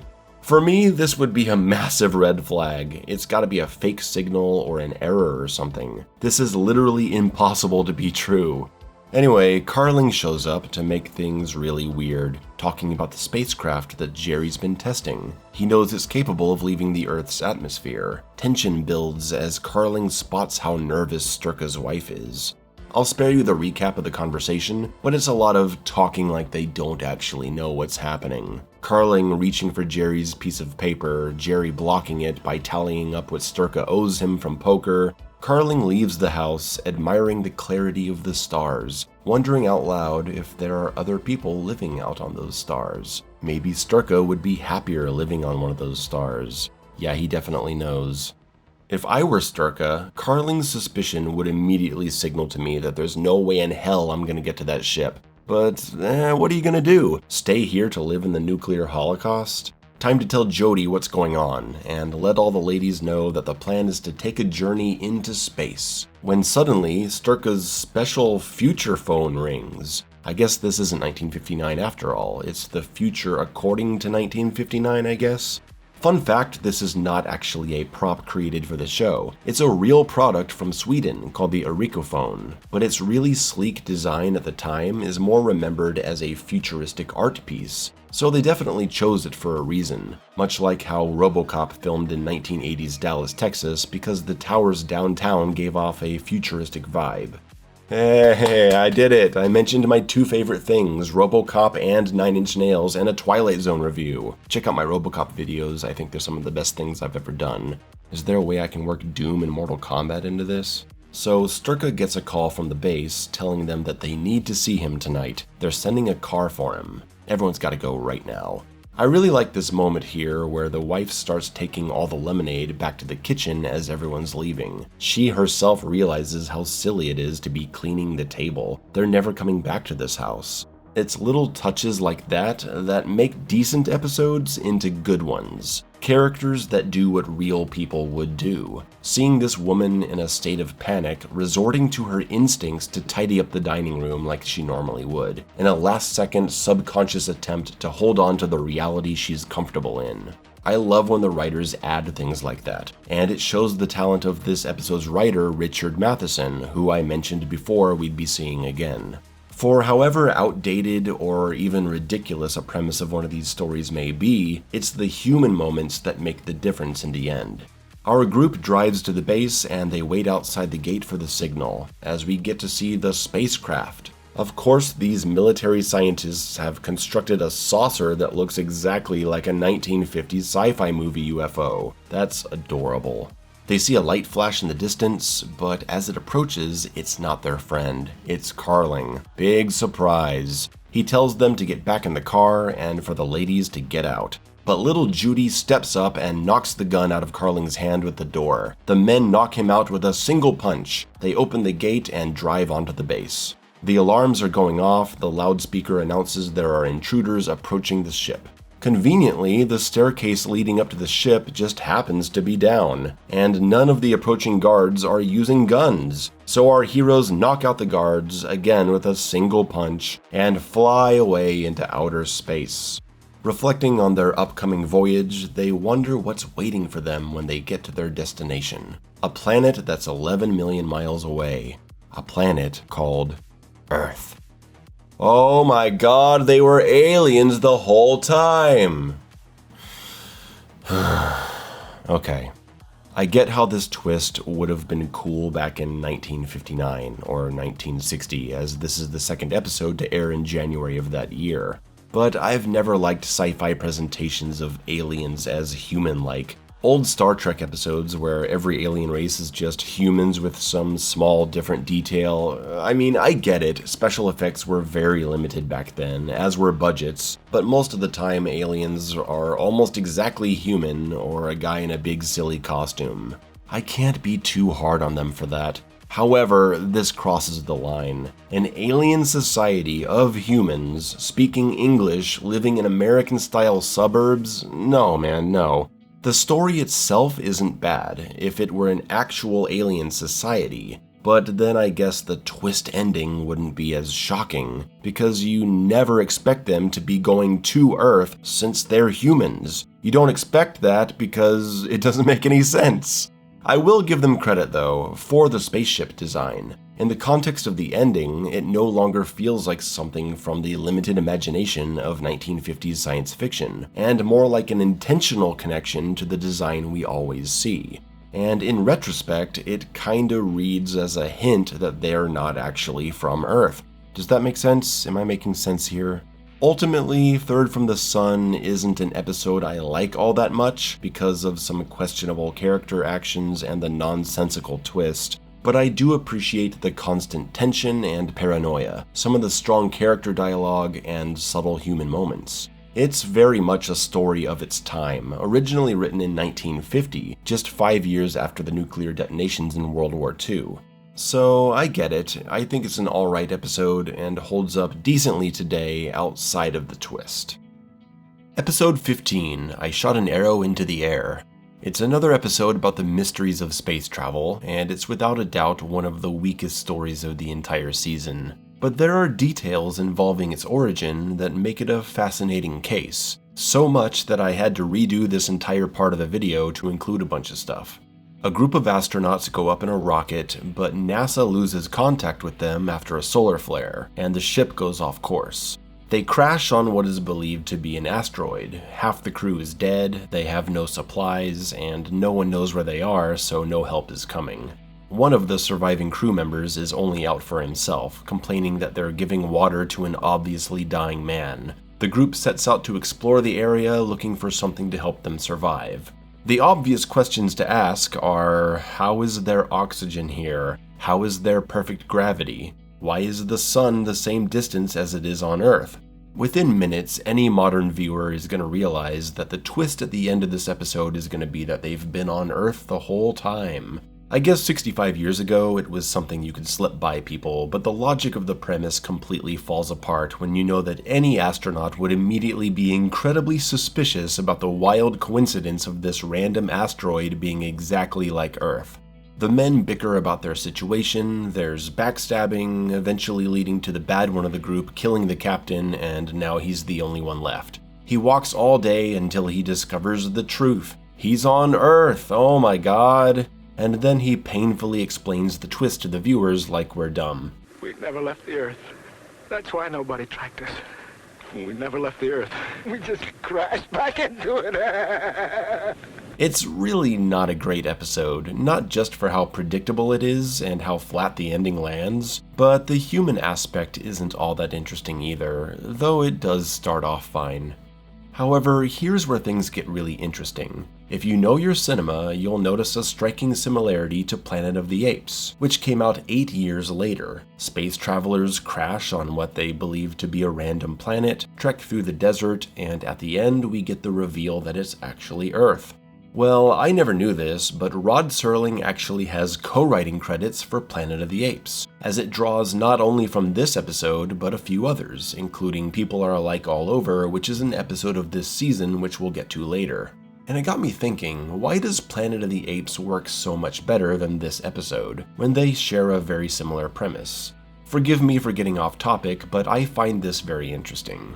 I think Planet of the Apes is a movie that has a lot more going on for it. It has a mesmerizing and sympathetic main character, and a stellar performance from Charlton Heston as Taylor. It has the intense escape from the ape facility, the growing trust between Taylor and the ape scientists, and most importantly, the central conflict of faith versus reality, fighting to get the ones in power to accept the truth. It's a compelling and masterfully told story. And if you do figure out the twist at the end, that he's on Earth, so much of the story has been incredible leading up to that. It is fairly easy now to see that he's on Earth. The evidence is obvious the whole time. The mere existence of humans and apes speaking English would tell any astronaut with half a brain that he was on Earth. So it has the same plot holes as the Twilight Zone episode, but it isn't entirely constructed around the twist ending like the episode is. And I think another important difference is that the ending of Planet of the Apes still has an impact even if you already know he's on Earth. You don't know what happened to humans that led to this new ape world, so discovering that it was actually mankind that blew itself up in nuclear war still lands as a bit of a surprise to wrap up the end of the story. Meanwhile, in the episode, everything depends on the shock of realizing they're in Reno, Nevada, and not on an asteroid. There's just nothing interesting about it, especially if you already figured it out before the astronauts. The writing situation of this episode is weird too. It's based on a story by Madeline Champion. Who? Okay, her only writing credit is this episode. No articles or books or other shows. There are no photos of her online. She's not a known person. How did she get an episode in the Twilight Zone? Oh. Rod Serling met her at a dinner party. She pitched her idea for a story and he paid her for it right then and gave her credit. Serling, you dog. This must have been some hottie if you had to impress her by taking her random story and making it into an episode on your newly famous TV series. Though I've seen conflicting information elsewhere that says Madeline was actually a friend of Serling's wife. So was this episode done as a favor? Was he pressured into it? Did he legitimately love the idea? Who knows, but it's definitely not one of the better episodes of the show, that's for sure. But you know what, I guess I can't hate the episode too much if it went on to inspire an all-time classic of cinema. And maybe I'm being too hard on the astronauts not realizing where they are in a story written 65 years ago, but at least they sell the intelligence of the astronauts better in Planet of the Apes. They don't assume they're on a freaking asteroid. They've been in space for 2,000 years. They figure they're 300 million miles away. They do tests on the soil and detect differences. And they're faced with an entire civilization of talking apes. Yeah, the apes are speaking English, and that's a big red flag, but the movie still sells the mystery a lot better. Episode 16, The Hitchhiker. Oh no. Forgive me, but I have to bring you another lame episode before we get back to the good stuff. I'll keep this one short. Lady drives around and sees a hitchhiker, then she sees the same one again and again. Everywhere she goes, she sees the same hitchhiker, can't escape him. I figure he represents something she's mentally running away from. Her guilt? Maybe she's actually dead? She's dead, isn't she? A call to her mother reveals that, yep, she's dead, died 6 days ago in a car crash. She gets in her car, the hitchhiker's in the back, time to go. Episode sucks, moving on. Episode 17, The Fever. Franklin Gibbs is a grumpy old prick that doesn't know how lucky he is to have a loving wife that tolerates his crap. They're on an all-expenses-paid trip to Vegas, and Franklin isn't one to be amused by such miserable and frankly immoral games like slot machines. A jackpot is heard in the distance, catching Franklin's ear. A lucky woman just won $1,000. Mrs. Gibbs wants to try her hand at it and zeroes in on a machine calling out to her. One in a line of machines being used by people pumping in coin after coin. As she goes to put in her first nickel, Franklin rushes over to scold her for wasting money on this ridiculousness. They came to Las Vegas because they won a contest. This trip isn't costing them anything, and here she is just throwing money away. To get him to relax, she promises not to play, but there's already a nickel in there. Can she just see it through? All right, throw it away. I'm not very lucky, am I? Heading back to their room, he's accosted by a gambling drunk. He's been playing this damned machine for 90 minutes and only lost. Now he's passing it on to Franklin. He'll even give him a coin to start and forces him to play it this once. He's at a moral crossroads now. He's already put in the money, his wife looking at him joyfully, encouraging him to have some fun. With a mix of trepidation and excitement on his face, he slowly reaches up to pull the lever. And what do you know? He's a winner! Nothing huge, but that looks like a few bucks. And Franklin isn't going to be like the rest of these idiots, putting money back in the machine. No, he's going to take his winnings upstairs and call it a day. Seeing the machine is free, the drunk steps back up and plays again. Another winner! But the sound of coins hitting the tray is accompanied by another sound, a creepy whisper of the name Franklin. He glances back at the machine, but resists the temptation and goes upstairs to sleep.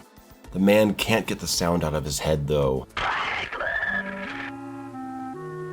Staring at his winnings from the bed, imagining the stack getting higher and higher, he tells his wife that he's heading back to the floor to get rid of the money. It's immoral to have money won through these wicked machines, and he's got to do the right thing.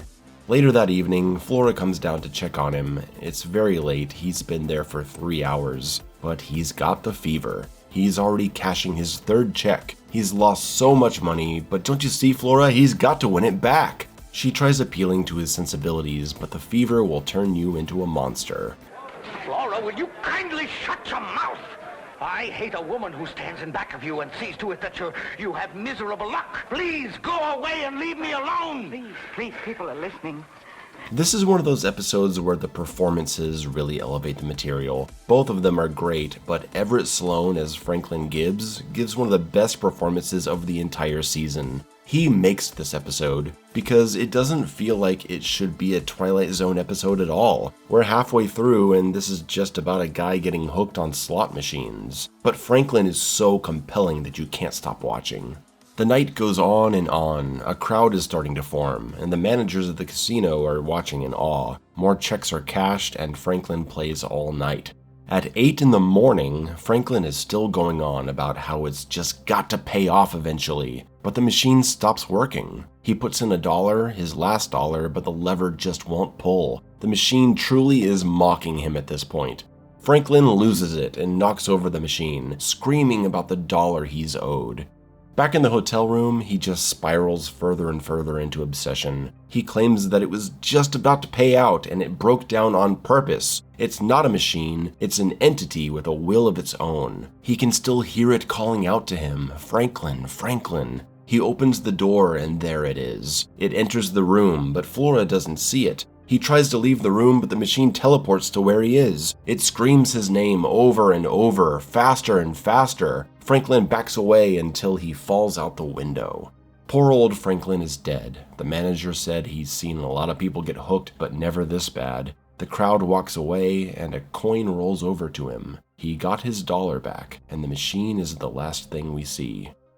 So I'm really curious what people think about this one. Personally, I like it just as a well-executed story of gambling addiction, or just a life-ruining addiction in general. I don't think I've ever seen the gambling fever so amazingly represented in a work of fiction. But there's no science fiction here. It's not like this is the story of a haunted gambling machine. It's just about Franklin losing his mind. That's why I can see some people not liking it. It doesn't belong. It's pretty good though. Episode 18, The Last Flight. We're at the halfway point, and this just happens to be my favorite episode. By far. We're following British Flight Lieutenant Terry Decker in the year 1917. Flying through the clouds, he ends up lost and lands on an American airbase. He's greeted by American officers, and they question who he is and why he's flying such an antique up there. He responds by expressing amazement at the advanced technology held by the Americans. They had no idea. Decker is escorted to the administration building in awe of everything he sees. The facilities, the uniforms. I think here he's surprised to see a woman officer.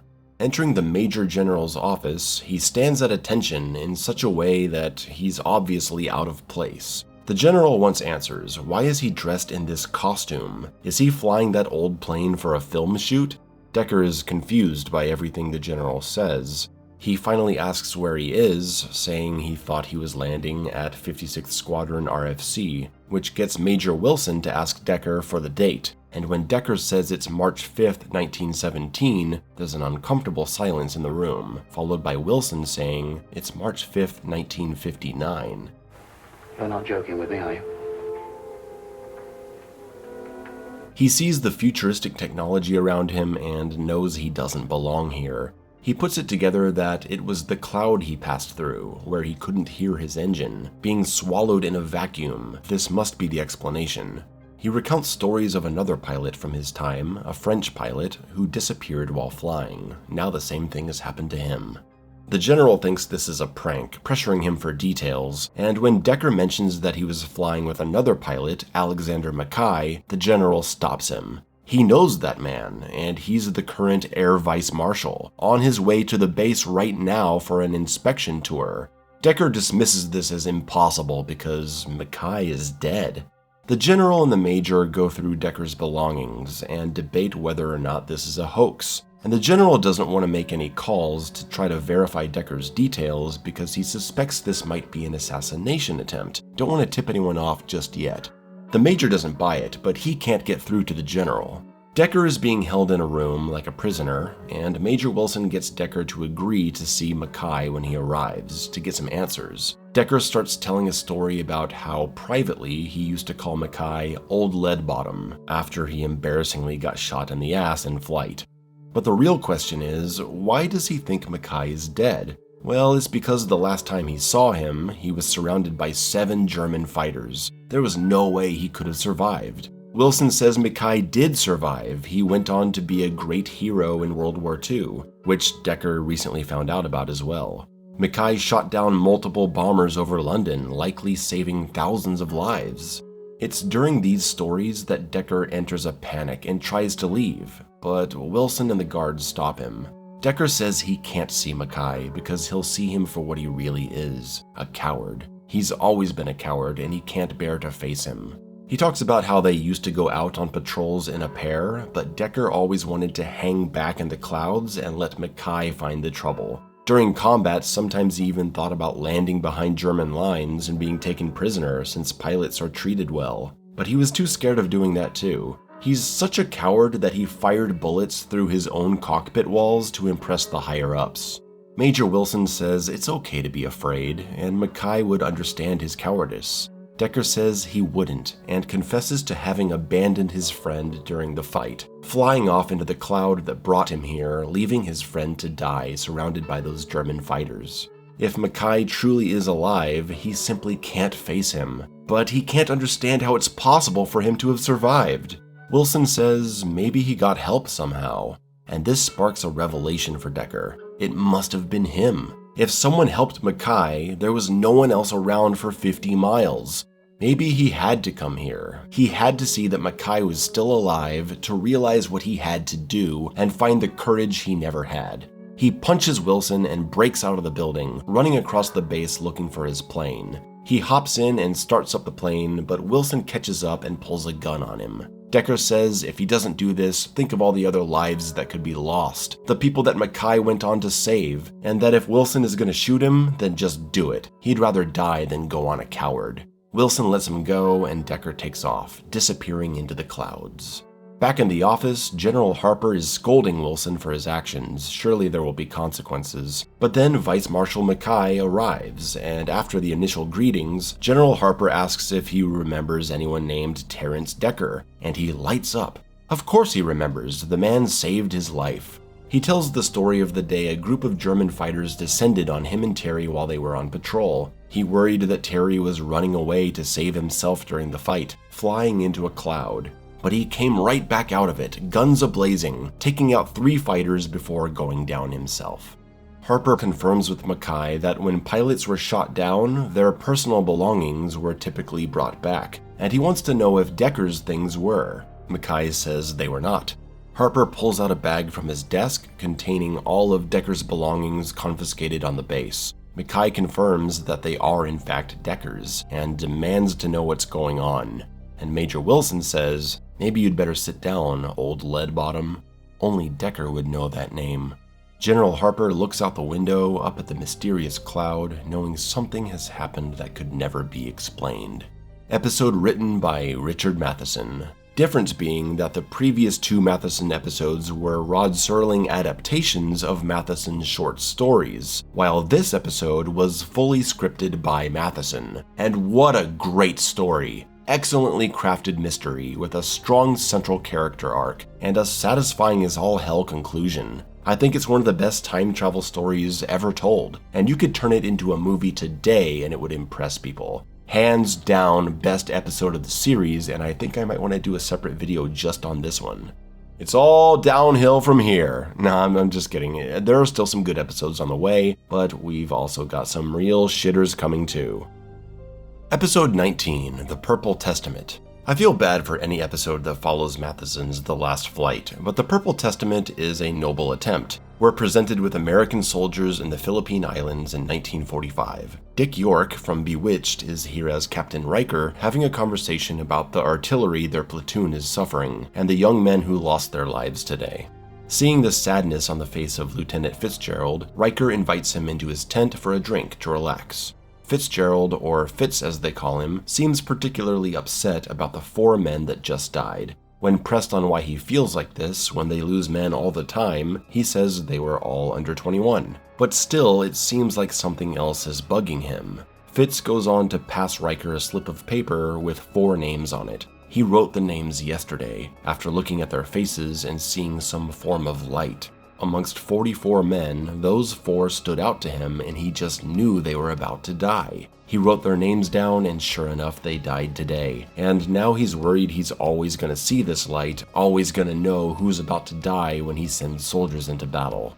Riker takes the case to the medical officer, worried about Fitz's state of mind. He thinks he's misremembering how things actually played out.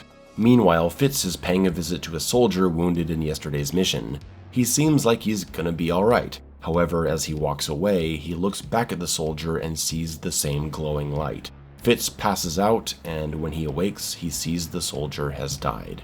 He tells Riker what happened and just wants him to believe what he's saying, even if it can't be explained. He's losing his cool, screaming about it to the medical officer, insisting that this is real and he doesn't want to have to see these faces anymore. After a short commercial break, we're back with the soldiers discussing tomorrow's attack. This time, Fitz sees the light on Riker's face. They fight about it, Riker doesn't believe him, but you can see that he also doesn't not believe. He's worried about whatever it is that's happening, enough that he's gonna leave his photos and wedding ring at the camp before they go. Before the mission, Fitz takes a look at everyone. Word has gotten around that he can see who's gonna die. We don't see which faces are glowing to him, if any are at all, and he doesn't say who's losing their life today. After the fight, back at camp, roll call is being taken, and Fitz sees Riker's belongings on the table, and he lays Riker's dog tags right next to them. The odds were with them in this battle, but Riker was the one man to fall. Now, Fitz is actually being dismissed, sent back to rest due to what's been happening involving him. But as he's packing up, he glances at himself in the mirror and sees the glow on his own face. What do you do in this situation? Do you go on in the Jeep taking you out of the base, or do you stay here and change your path? Which way leads to your death? Is your death inevitable? He hops into the Jeep, accepting his fate, listening to the soldiers discussing the road up ahead and the danger of mines. Fitz takes a look at the driver up close, and he's got the glow too. He said there's a 4-hour drive up ahead of them, but Fitz says he doubts it. As we watch some soldiers spending some leisure time writing and playing the harmonica, an explosion is heard in the distance. Was it just thunder? Yeah, surely just thunder. Pretty decent episode. There's a lot of these heavily premise-focused stories in the Twilight Zone where there isn't really a lot of character evolution. There's no shocking twist at the end. It's just about a strange phenomena and what happens surrounding it. Here we just have a man who can see who's gonna die. The ability torments him. His friend dies, he's sent home to rest, and he sees he's gonna die too. It's not that great of a story, it's just a neat concept that's executed well enough to be entertaining for the 25 minutes it lasts. Episode 20, Elegy. At this point of the show, there is a change in the show intro. The slow, creepy tone has been swapped for a faster, paranoia-inducing one with the now iconic da-na-na-na-da-na-na-na.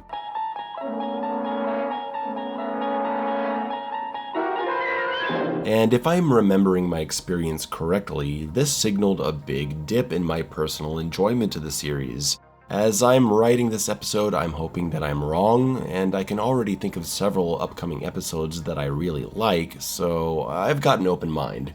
Except, I remember that I don't like this one very much.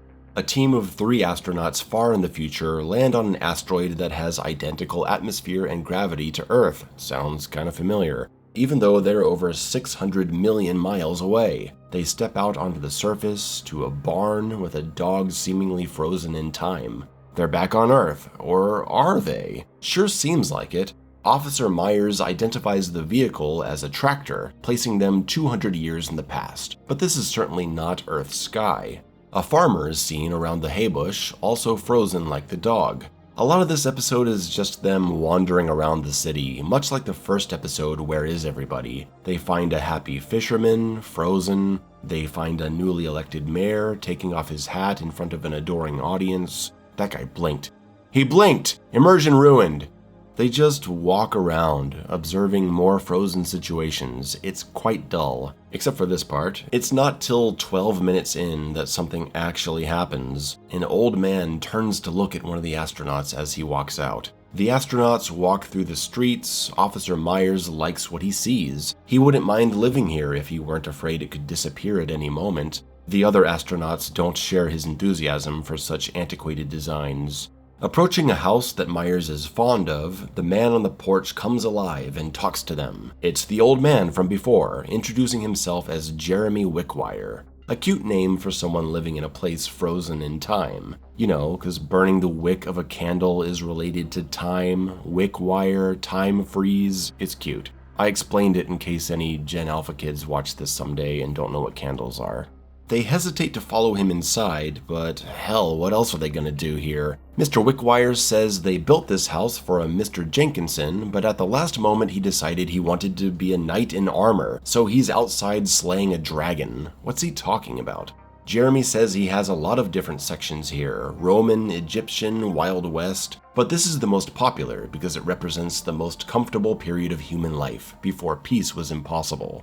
We have here a place where people get to choose what and where they want to be forever. The astronauts explain who they are, where they're from, and that they got stuck in a meteor storm landing here with no fuel. They're stuck here. Jeremy wants to know if Earth ever had that nuclear war, and they say yes. They've spent 200 years trying to pick up the pieces. A revelation this devastating might be expected to be played more dramatically, but it's a bit of a peek into the future desensitization of tragedy in the future, having Jeremy react with, "Oh, how sad," and just moving on. How sad. The astronauts demand to know where they are, and Jeremy responds with, "You're in the cemetery, of course." A bit later, Jeremy comes out to offer drinks to everyone, and I don't know about you, but I would not accept a drink from the single inhabitant of a world frozen in time called the cemetery, as he makes a toast to everlasting eternal peace, and it appears that he doesn't drink it either. They ask him what he means by this place being a cemetery, but first, he wants to know something about them. He wants to know what is their dearest wish. Where would they rather be right now? One man says he'd like to be on a ship headed home. The next agrees, that sounds pretty good.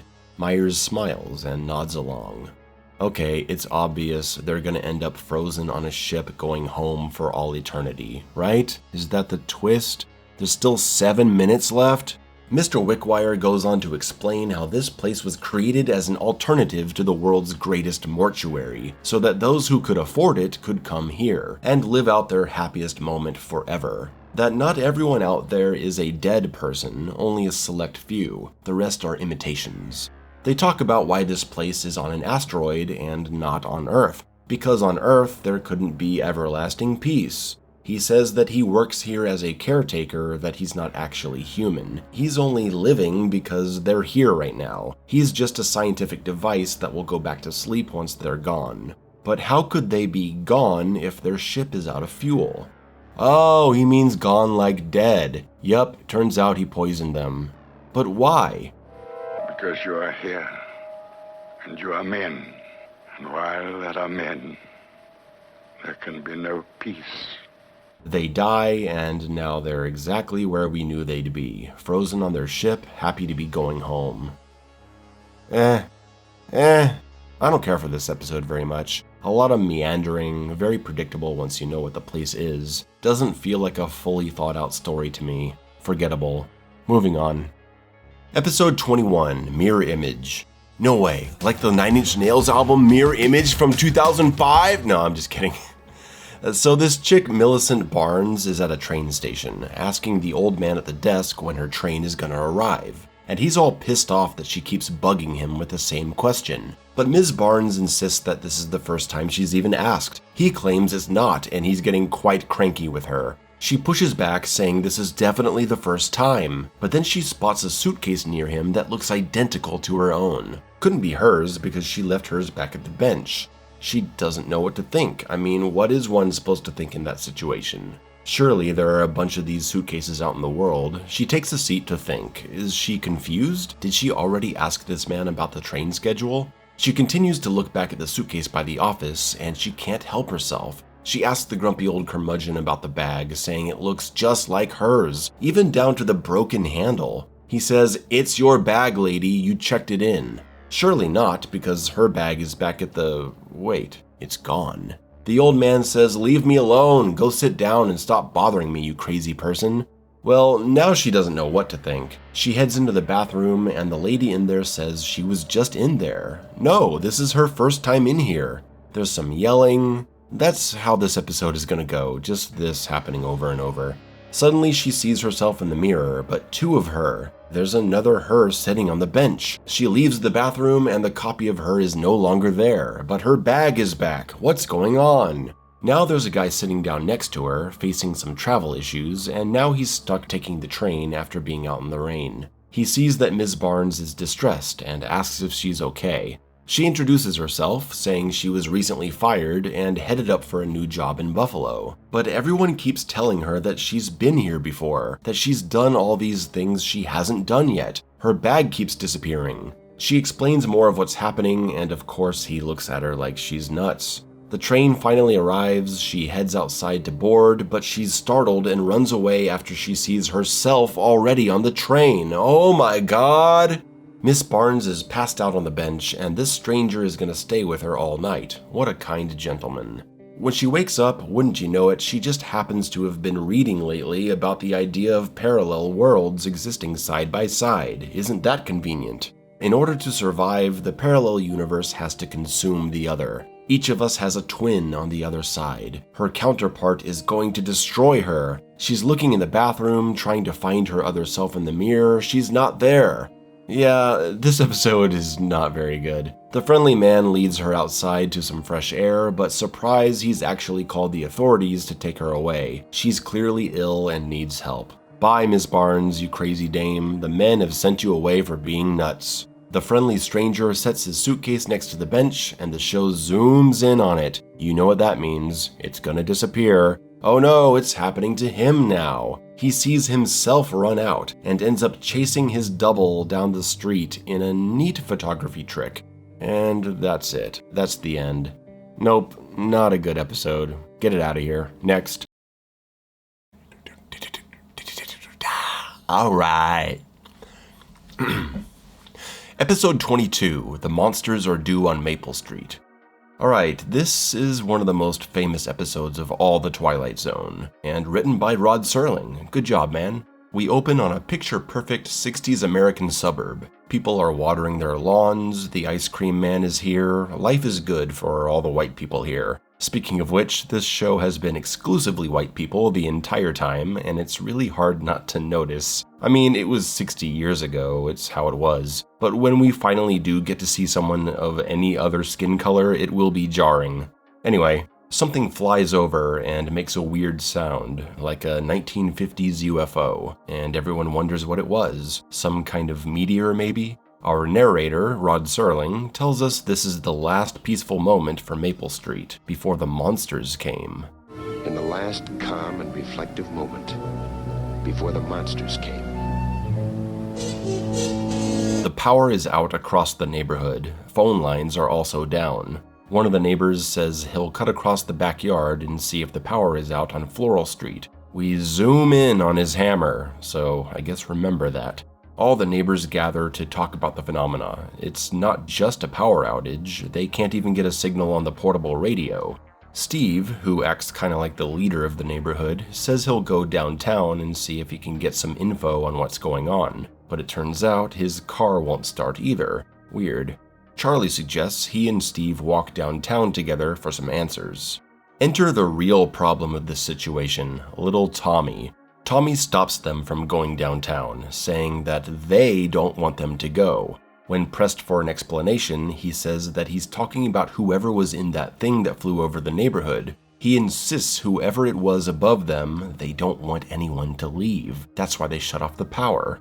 He apparently knows this because that's how it goes in every story he's ever read about a ship coming to Earth from outer space. What stories is he reading? Is that really a common premise? Steve says everyone needs to be reasonable. It's probably just a meteor. Meteors can cause all kinds of crazy problems. I mean, haven't you seen Coherence? Steve and Charlie head out on their way downtown, and Tommy again stops them, saying you better not leave, because no one in the story he read was allowed to leave.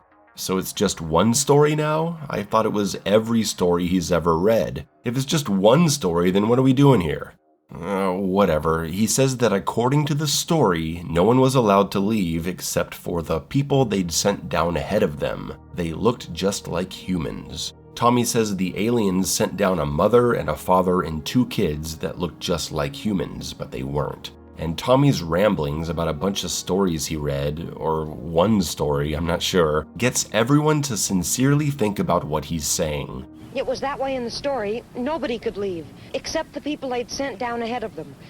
They sent 4 people, a mother and a father and 2 kids who looked just like humans. But they weren't. Steve, being the only reasonable person of the bunch, laughs off Tommy's story, while everyone else seems genuinely concerned. Charlie asks about Pete, the guy with the hammer, wondering if he's come back from Floral Street yet. Cut to Mr. Goodman trying to start his own car, and as he walks away, the car starts up on its own. How peculiar. And instantly, the whole neighborhood turns on him. After all, he didn't even come out to look at that thing that flew overhead. Accusations start flying. How does Mr. Goodman explain what happened? Steve tries to keep everyone calm and explains to Mr. Goodman that people have it in their head that there are imposters from another world amongst them. Mr. Goodman dismisses it as a joke, but then his car starts up on its own again.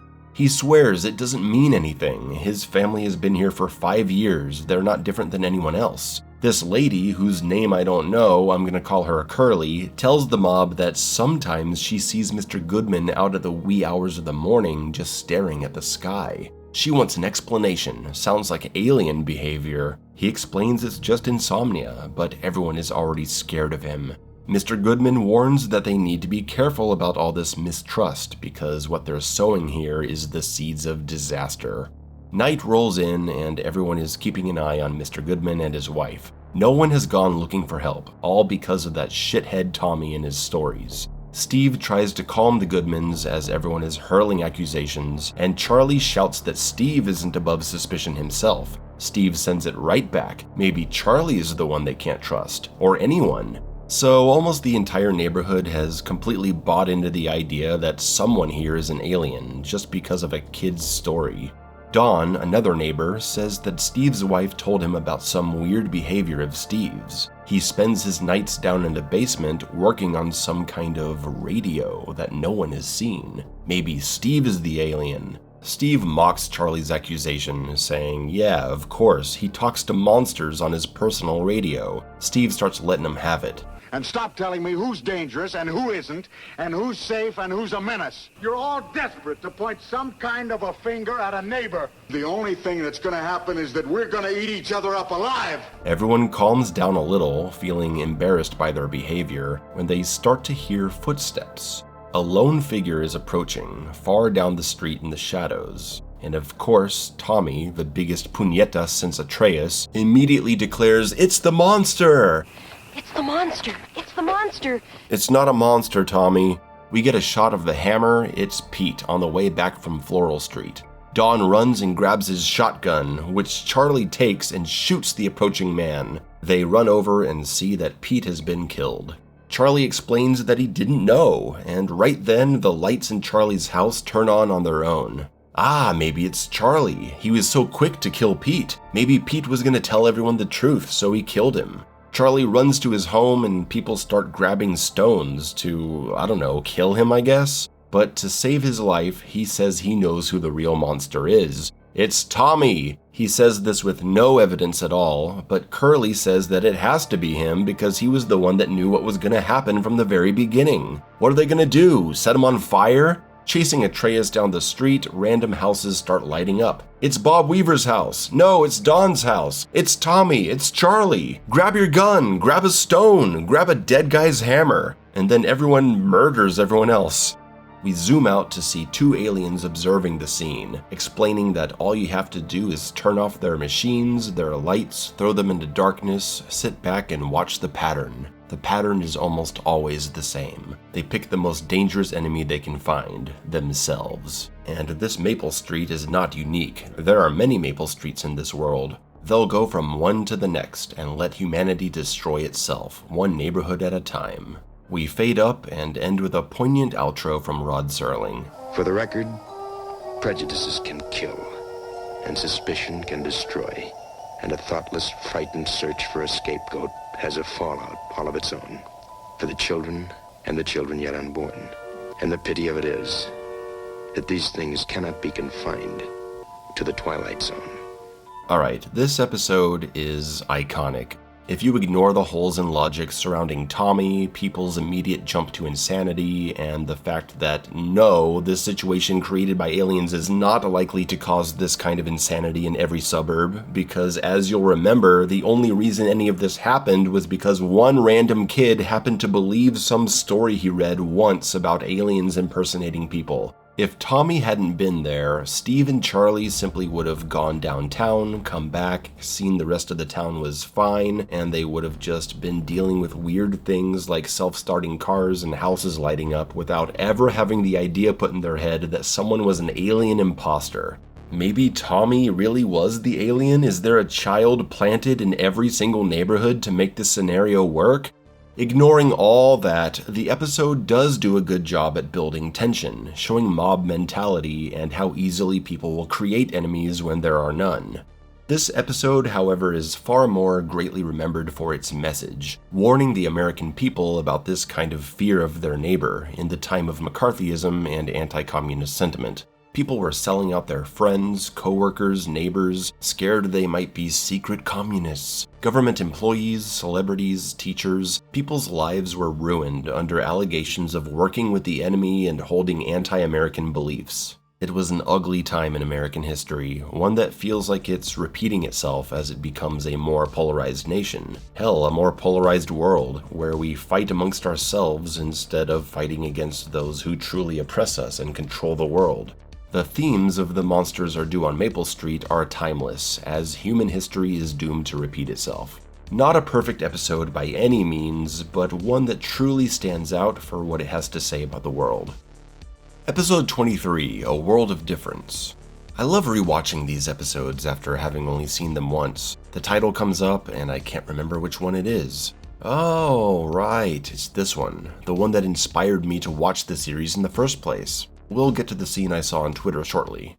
Arthur Curtis comes into a day of work at the office. He takes a look out the window as Sally, his secretary, comes in and says good morning. He's got a lot to do today. He's meeting his wife to grab a birthday present for their daughter Tina, so he's got to do some early work beforehand. There's a bit of chit-chat, just a typical day at the office, when he walks in and shuts the door, opens the blinds on the west wall, and takes a seat at his desk to make a phone call. There's no signal, so he gets up to check the line at the secretary's desk when he hears someone yell, "Cut!" He pauses, looks around, and we see the west wall is gone, revealing a movie crew all facing him, as if he were being directed in a scene. The director calls him Jerry, not Arthur, and for simplicity's sake, I'm gonna keep calling him Arthur. He runs over to his secretary's desk where she too calls him by the wrong name. Her area is also missing a wall, opening to the movie set.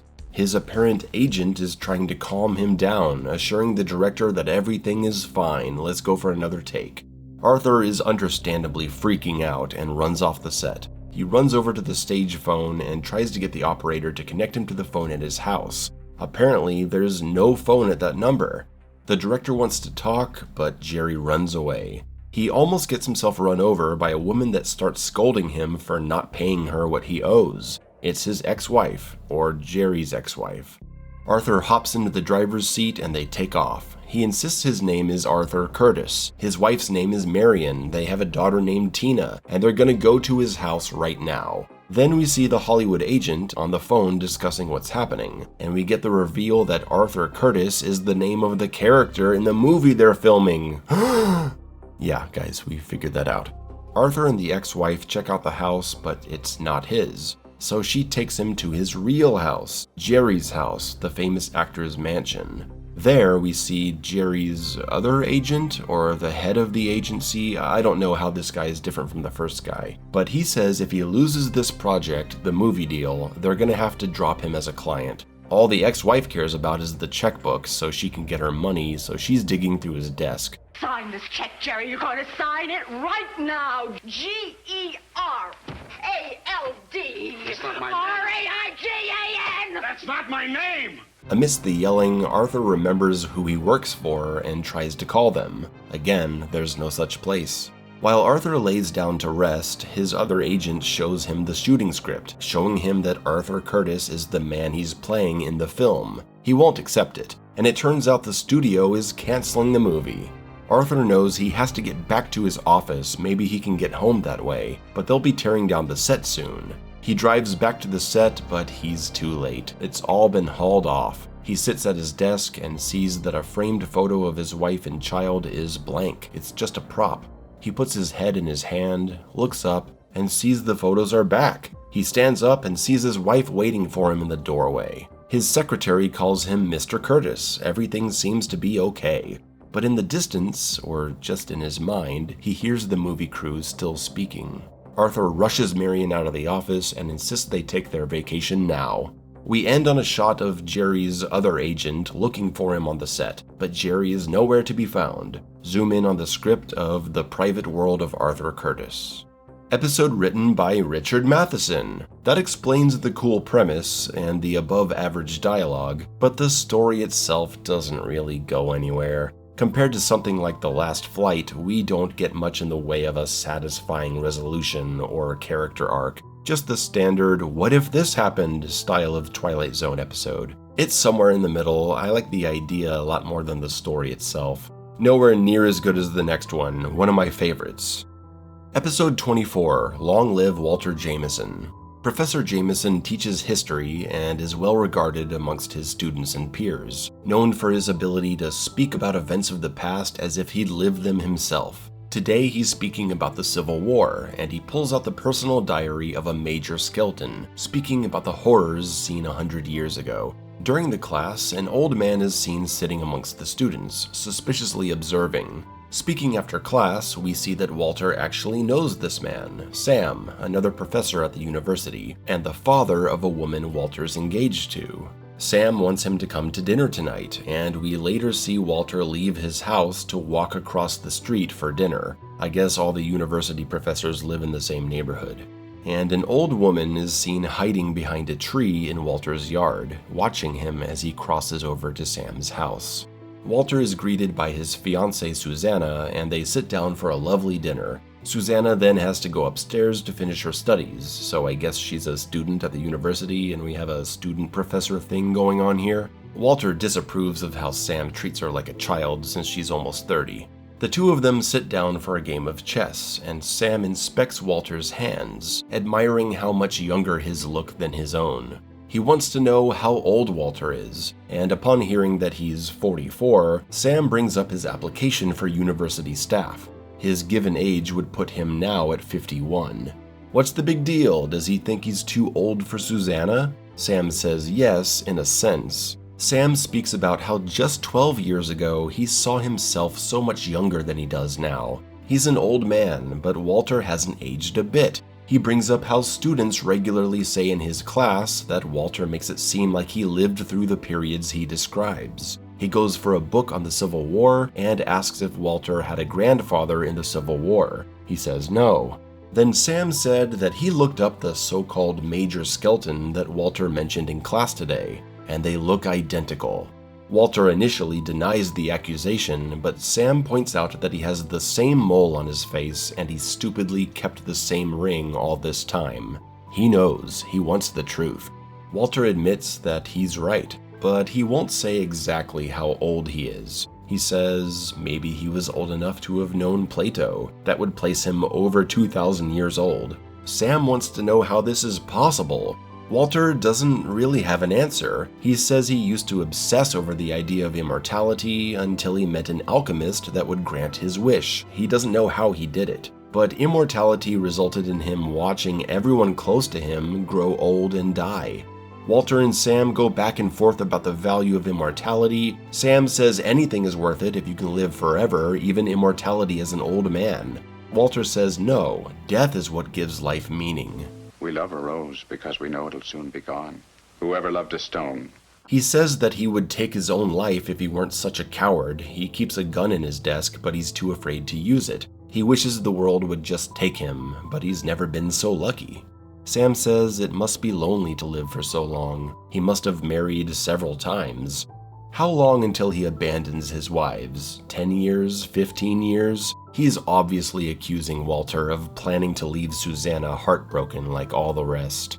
In the face of this accusation, Walter reminds him that he tried to retire 6 months ago because he knew Susanna was falling in love with him. He tried to do the right thing, but Sam convinced him to stay. Walter tried whatever he could to get Susanna to leave him, short of telling her the truth because she wouldn't believe him, and now he's stuck because he's fallen in love with her too. Against all reason, he wants to stay with her, but Sam won't have it. They will not be married. Susanna overhears this, and Walter says Sam wants to keep them apart because of their age difference. He says they should get married tonight. Pack your bags and let's get out of here. He's gonna take her away. Sam threatens to tell her everything, but of course she wouldn't believe it.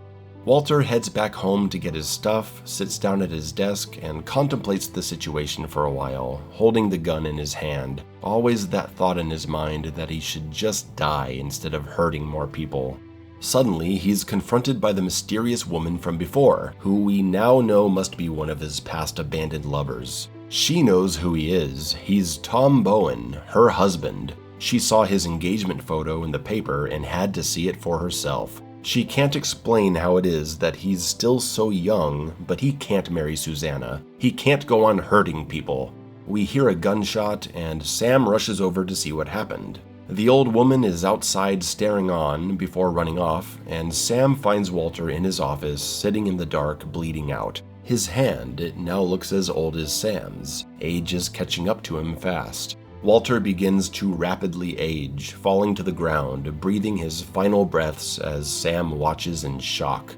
Susanna barges in, but Walter is nowhere to be found, just his clothes and the dust of his long decayed body, now as he should be after thousands of years, catching the wind as it blows out the window into the night sky.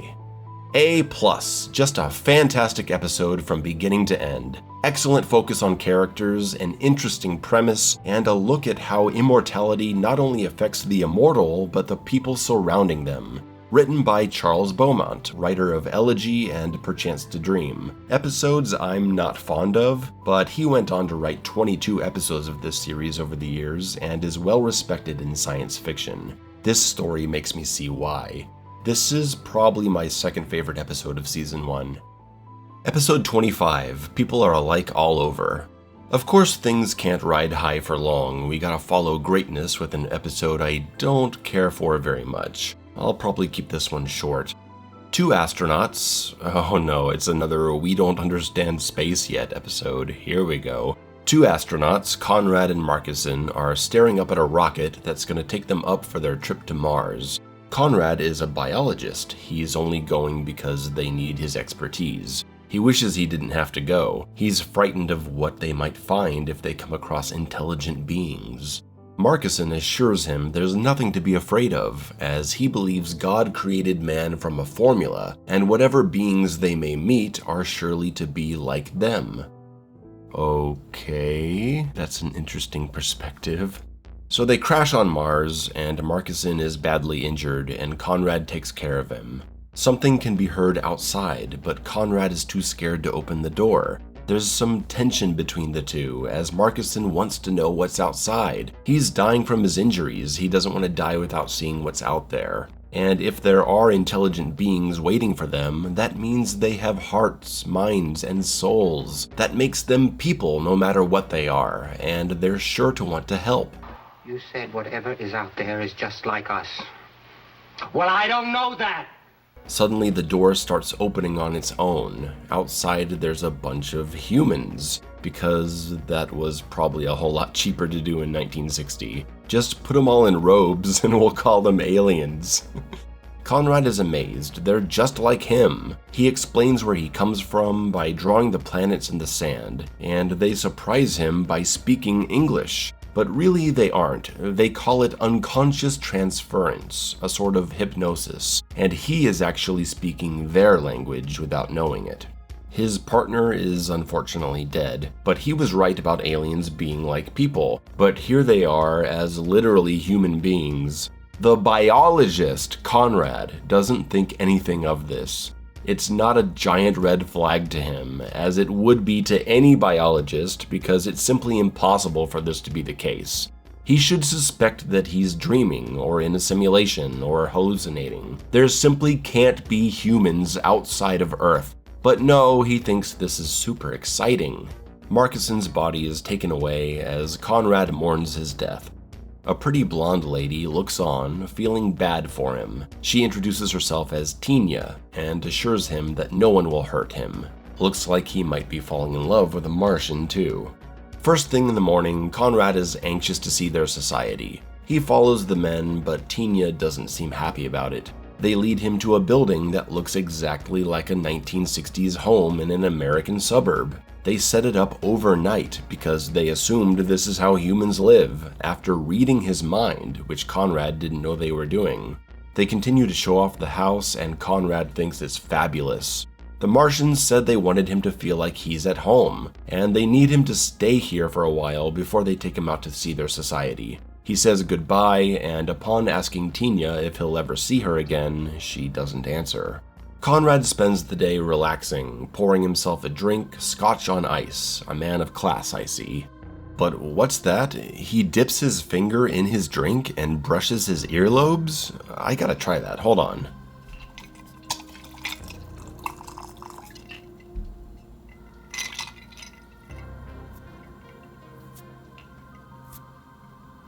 Oh, that's kinda nice. I think I have a new thing.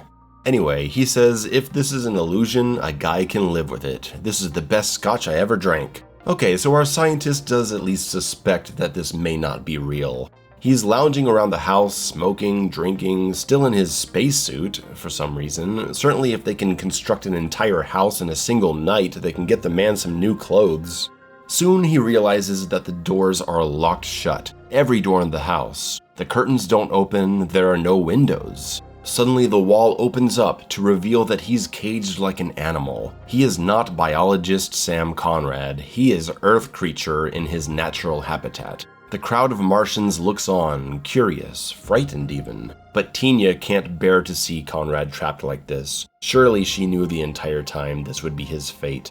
We end with Conrad screaming out to Markison that, yeah, he was definitely right. They are just like us. People are alike all over. Okay, on a second viewing, I like this episode a little more. I appreciate Roddy McDowall's performance, he's great. I think this one just kinda drags for me. And all these space episodes kinda make me cringe a bit, seeing Martians as exactly like humans and whatever. It's not bad though, it just kinda leaves me with, okay, so they keep him as a zoo animal, great.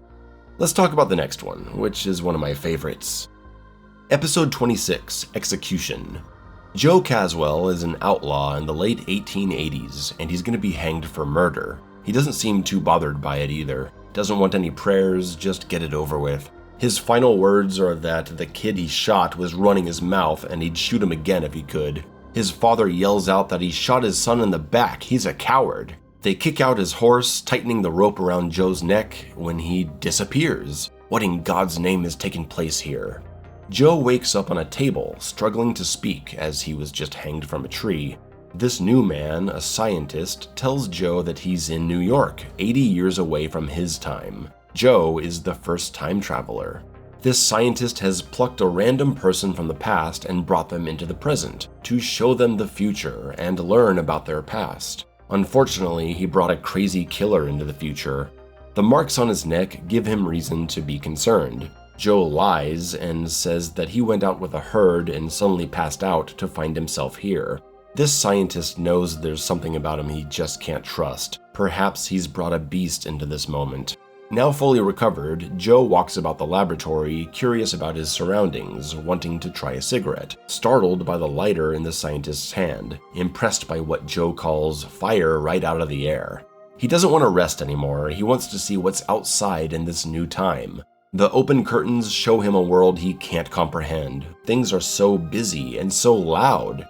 The two begin to talk about the world, and right and wrong, about justice. Joe talks about a deputy sheriff that tried to beat right and wrong into him. But the scientist asks if he knows about justice too. Joe says he probably knows more about it than most men. He saw justice at the end of a rope. It was only through the scientist's intervention that he was saved. And Joe admits to having murdered an entire territory of people.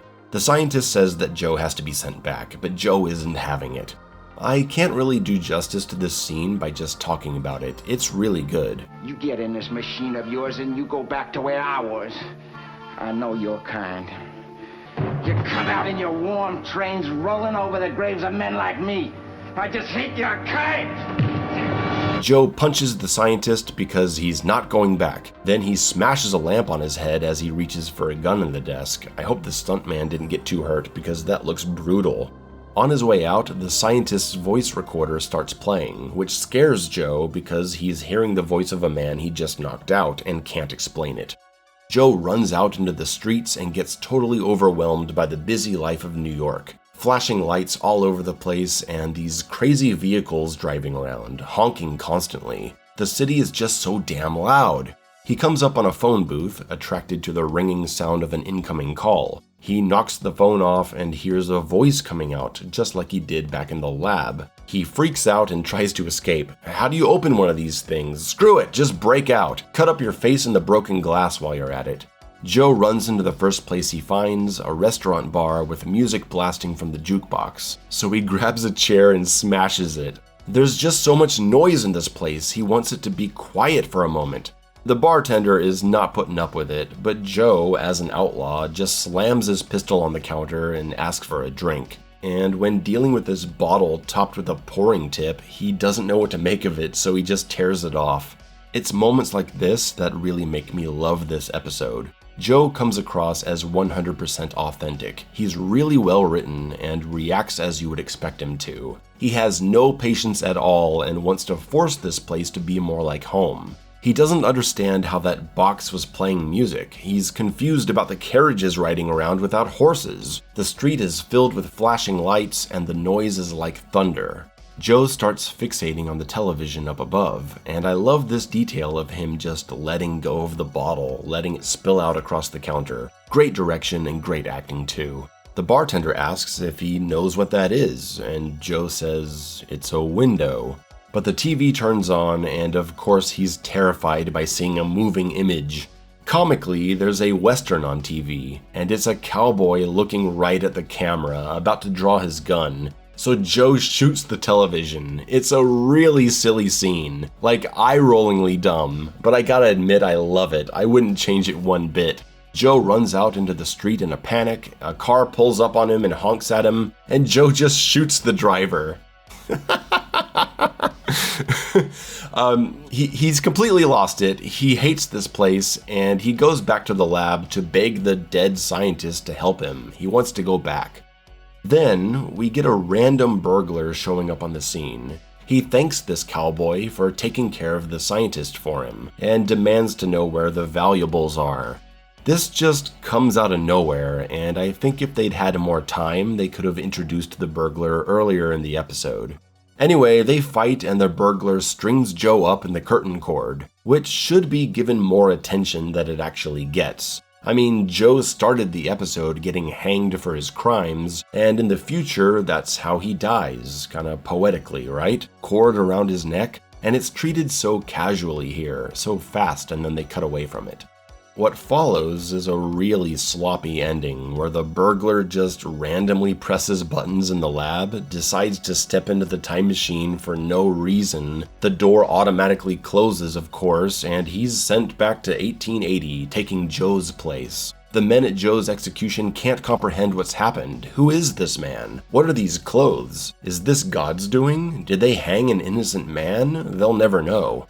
I like this ending a lot, I just don't like how we got here. The last few minutes are very rushed. The random burglar, Joe dying so casually, the burglar pressing random buttons and getting sent back. These moments could have been written much better. But I like the concept of the ending a lot. Joe dying by another form of a rope and the burglar being sent back to 1880 are great ideas, just some poor execution. This is a very fun episode, carried mostly by actor Albert Salmi as Joe Caswell. He's amazing here. Pretty good story based on a short story by George Johnson, writer of the story they based The Four of Us Are Dying on. Cool story, George, I like it. Now, we've kind of been on a roll since episode 18, The Last Flight. We've seen a lot of quality episodes. Not all of them have been winners, but from 18 to 26, we've had The Last Flight, The Purple Testament, The Monsters Are Due on Maple Street, Long Live Walter Jameson, and now The Execution. This is the best run of episodes in Season 1. I'm saying that now to prepare you for what's coming. There are some more good stories on the way, don't worry, but nothing reaches the heights we've just seen. And further down the line, there are some real stinkers waiting for us. Episode 27, The Big Tall Wish. There's a big fight happening downtown. Bully Jackson is a past his prime boxer trying to make a comeback. And what? A black man? I can't believe it. It took 27 episodes, but we're here. Bully's hanging out in his apartment before the fight, telling a young neighborhood boy that idolizes him about what he's been through. Bully looks upon the scars on his face, recounting each fight that cut up his skin like this. He's been through a lot. He's tired. He's getting old. He's probably gonna get hurt tonight. The young boy Henry snaps his fingers and promises he's gonna make a wish. A big, tall wish so that he doesn't get hurt tonight. Bully says goodbye to Henry's mom and says to thank Henry for his kind wish. And she says that last Friday she was short $15 for rent, and after Henry made one of his big tall wishes, as he calls them, a payment came in for exactly $15. Weird. Bully makes his way to the fight, and we see how beloved he is by the community. Backstage before the fight, he's getting harassed by a bookie who sets up fixed fights for washed-up boxers that'll take a fall after a couple rounds. Bully isn't about that. He's here to win. And the bookie lets it slip that he's actually betting on the other guy. Bully gets pissed and takes a swing at him. He misses and hits the wall, messing up his right hand. What ensues is a slaughter. Bully Jackson, old and without his right hook, completely falls apart in the ring. Henry is watching on TV and makes the big tall wish, causing Bully to be switched out for his opponent, and now he's the winner. And according to everyone else, Bully was never even knocked down. It was the other guy. He comes home to praise from everyone in the neighborhood. On the roof of the apartment, he talks to Henry about the fight and about how he remembers falling, but no one else remembers. Henry admits that his memory is correct and that he used magic to change the result of the fight. Bully doesn't believe him. He's been wishing for stuff his whole life, and wishes don't come true. Now he's just a broken man with scars all over his face. Magic isn't what makes him a great fighter. He worked hard for every victory. And if he won this fight, it's because of him, not because of magic. There's no such thing as magic, and he's too old to believe in such things.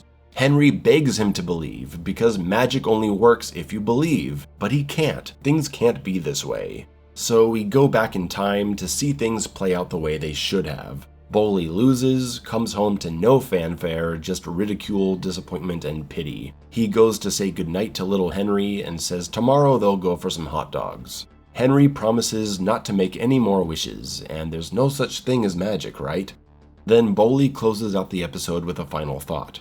Maybe there is magic, and maybe there's wishes too. I guess the trouble is there's not enough people around to believe.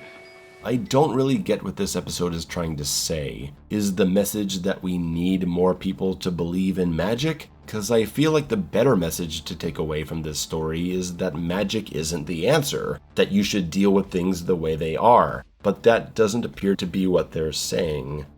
Yeah, a decent episode, but missing a clear character arc due to the muddled messaging at the end. Maybe I'm missing something. Episode 28, A Nice Place to Visit. A thief who goes by the nickname Rocky is cleaning up after robbery and murder when he hears sirens and runs off. He's stuck at the end of an alley, shoots at the cops, and gets shot trying to escape. He wakes up, still in the street, greeted by a man in all white who knows his name and many details about him. He's here to offer him anything he wants to make sure he's comfortable. So obviously Rocky is dead. Thankfully, this episode isn't based on a twist where we find out he's dead at the end. Rocky doesn't understand what the deal is here, so he tries to rob the man in white, as he would. And the man gladly gives over $700. Rocky wants more, and the man in white asks him to follow along as he takes him to a beautiful home. This is all for Rocky, the whole place. He can stay here and make it his own if he approves. What follows is a long, drawn-out back and forth about what Rocky would like to have in his new place. Trying on a new suit, there's freshly made food waiting for him on the table. Oh, but maybe it's poisoned. This could be a trick. Die, you evil old liar. He shoots him, and nothing happens. Rocky can't believe his eyes. He sits and takes a drink, but hey, this drink wasn't here before. What's going on? It's in this moment that the man in white reveals that Rocky is actually dead, and Rocky realizes he must be in heaven. This man is his guardian angel, right? The man in white responds, yeah, something like that. So Rocky starts making demands. He wants money and girls, and he gets it, anything he wants. Rocky goes downtown and everyone is here to gamble, and he can't stop winning. Everything is set up for him. This truly is Rocky's paradise. He walks up to a slot machine and instantly wins $600. He gives it to a lady so she can have a good time. Outside the casino, he continues to do whatever he wants. He teases a police officer because why not? There's no consequence. He gives a big tip to the valet because he's drowning in cash. And I absolutely love how the bags just say the casino. Back at the apartment, he leads the chicks into his bedroom before having a quick chat with his guardian angel. He's got questions. How is he in heaven after living such a crap life? There must have been something good he did to make up for all of it. Let's head down to the Hall of Records to have a look at his life. Age 6, he killed a dog. Age 7, stole toys. Organized a street gang. It's all bad stuff. But oh well, it's time to go have some more fun. Rocky walks around with some more dames, plays the slot machine, and wins again, but he's not impressed. On the bed, he plays poker and beats one lady's straight flush with a royal flush. This has become boring. A pool table appears behind him. Finally, a game of true skill, but every ball goes straight into the pocket. I'm not sure what that means in pool. I think you're either stripes or solids, but whatever. Rocky calls the man in white to complain that this is no good. Everything being in his favor is no way to live. The man in white says they could arrange it so he loses here and there, but Rocky says, no, that wouldn't help because it's not real. Maybe what he needs is to get back to his old way of life. How about he heads down the street for a good old robbery? Rocky is excited about the idea, but he's more excited by the chance that he could be caught. It's the thrill, you see? The man in white says, sure, if he wants there to be a chance of getting caught, they can work that in. No, that's not what he wants. He doesn't want it to be set up for him. He's bored of the constant success, bored of the dames. This is awful. He doesn't want to be in heaven anymore. He wants to go to the other place. I think you see where this is going. Whatever gave you the idea you were in heaven, Mr. Valentine? This is the other place.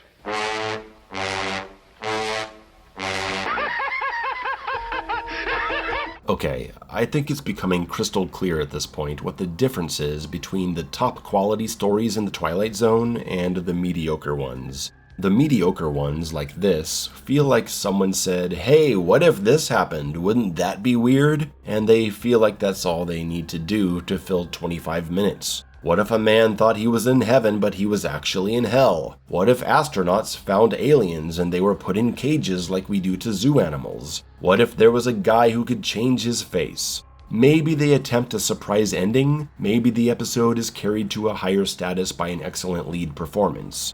But ultimately there's something holding it back. On the other side, we have stories like The Last Flight, Long Live Walter Jameson, maybe What You Need, and Judgement Night, where it's not just the what-if scenario, but there's a core character conflict going on. We see people think and grow. In the case of The Last Flight, we see self-sacrifice. They feel much closer to the type of complete story that could be retold today quite well if given the chance to be. Sadly, there's not much in the way of real compelling storytelling in some of these final episodes of Season 1, but we still have a few more good ideas on the way. Episode 29, Nightmare as a Child. Can I just read the Wikipedia entry for this one? A school teacher named Helen Foley finds a strange and very serious little girl named Marky on the stairs outside her apartment. She's singing Twinkle, Twinkle, Little Star. Okay, I'm not gonna do that. Helen invites little Marky in for some hot chocolate. What's she gonna be? The devil? A ghost? Our minds are trained at this point to suspect everything. Marky speaks as if she were a grown-up, very direct and proper. She knows about the burn on Helen's arm somehow, which Helen can't remember the cause of. Marky says she knows everything about Helen, asking if she ever feels like people look familiar as they walk by. Maybe today she recognized someone? Helen thinks that, yes, now that you mention it, she did see someone. Marky goes on to explain it was the man outside the school in the car. Helen didn't know who he was, but for some reason he frightened her. A man knocks on the door and Marky runs off. The man at the door introduces himself as Peter Selden, a man that was a dear friend of her mother. She knows that he's the man that was in front of the school. Weird how he would know where to find her. Maybe this is where she grew up, I don't know. Helen doesn't have any clear memories of Peter, but he says that after the quote-unquote tragic thing that happened, she became ill for a long time. She lost her memory due to shock after her mother died, and Peter wants to know if she's begun to remember anything. He was just in town, and someone pointed her out to him, so he's just here to say hello. It must have been so horrible for her to find her mother like that, murdered in their home, by a man that was never caught. Helen stands up to take Marky's cup of hot chocolate to the kitchen and sees that it's still full, even though she saw her finish it. Spooky. She speaks her thoughts aloud, Peter overhearing, as she mentions the name Marky. Peter stops her to say, "But that was your name as a child. They called you Marky." She starts to hear the little girl's voice singing Twinkle Twinkle Little Star again. Can Peter hear it too? No, he can't. Peter pulls out a photo of Helen as a child, which he just has for some reason. And can you believe it? It's the little girl Marky. They're the same person. Laying on the couch, she starts to remember more about that horrible night, the man that killed her mother and then ran out as she lied there screaming. The rest of the episode just kinda drags things out until we get to where we know it's going. She spends 5 minutes of the show in denial of what's happening, and Marky has to explain the entire story to Helen as the audience just doesn't understand. It's agonizing. And the man came into the house, and she ran into your room, and he choked her, remember? And then you screamed. Then she fell. We know this. Get on with it. Peter shows up in her apartment again, and he explains that he killed her mother because she was about to rat on him for stealing from the company or something. And since Helen blocked it out, he's been keeping an eye on her as she's been growing up, in case she started to remember. And now he's decided it's time she dies, so he'll never be in danger of going to jail. There's a struggle out in the hallway, and Peter falls down the stairs and dies. And then we get this awful epilogue of the detectives explaining to the audience that the child was never real, it was just part of her imagination, as if we were idiots. Ugh. The story ends with Helen coming across another child on the stairs, this time a real one, saying hello and complimenting her smile. And that's the end. Not a fan of this episode. Too obvious, too stretched out, performances are standard, no robots or sexy ladies. I'm out. Episode 30, A Stop at Willoughby. Garth Williams is in the middle of screwing up a big corporate meeting. The guy he recommended for a big account at the marketing firm is running late, and his boss is letting him have it. The guy was too young for this account, and now a memo comes in to advise the group that the guy is leaving the agency and taking the big account with him. $3 million a year just walked out the door. The boss spends a couple minutes tearing Mr. Williams a new asshole, and he keeps inserting the same phrase, push, push, push, constantly telling him to push, gotta be a part of the machine. This is a push business, Williams. A push, push, push business. Push and drive. A push, push, push business, Williams. Push, push, push. All the way, all the time, right on down the line. Mr. Williams loses his cool and snaps at the old man. Fat boy, why don't you shut your mouth? He storms out towards his own office and tells the secretary what he could really use right now is a straight razor and a map of human anatomy. Garth can't stand this life anymore, a slave to the office, wasting away here. He needs a change, or a way out.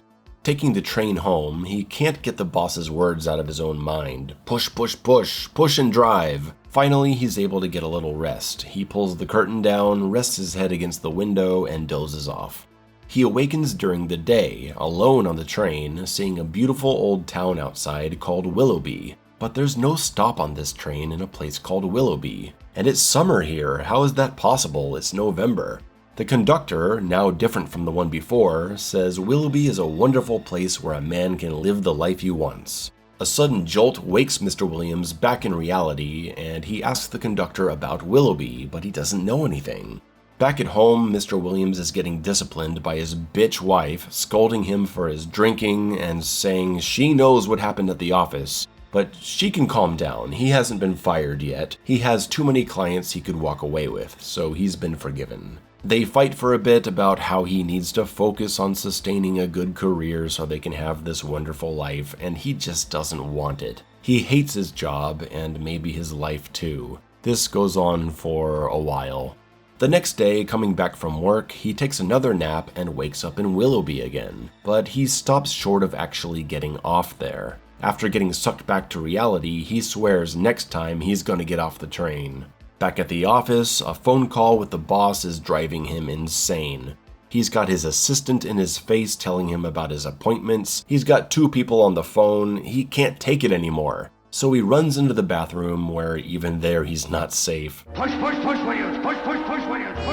Finally, he makes a call to his wife, saying he can't take it anymore. And he wants to know, will she support him if he decides to make a life change? Well, no, she won't. One more trip home, one more nap, another chance to get off at Willoughby. And this time, he does. What a wonderful town. Everyone already knows him too. Oh, it's so great.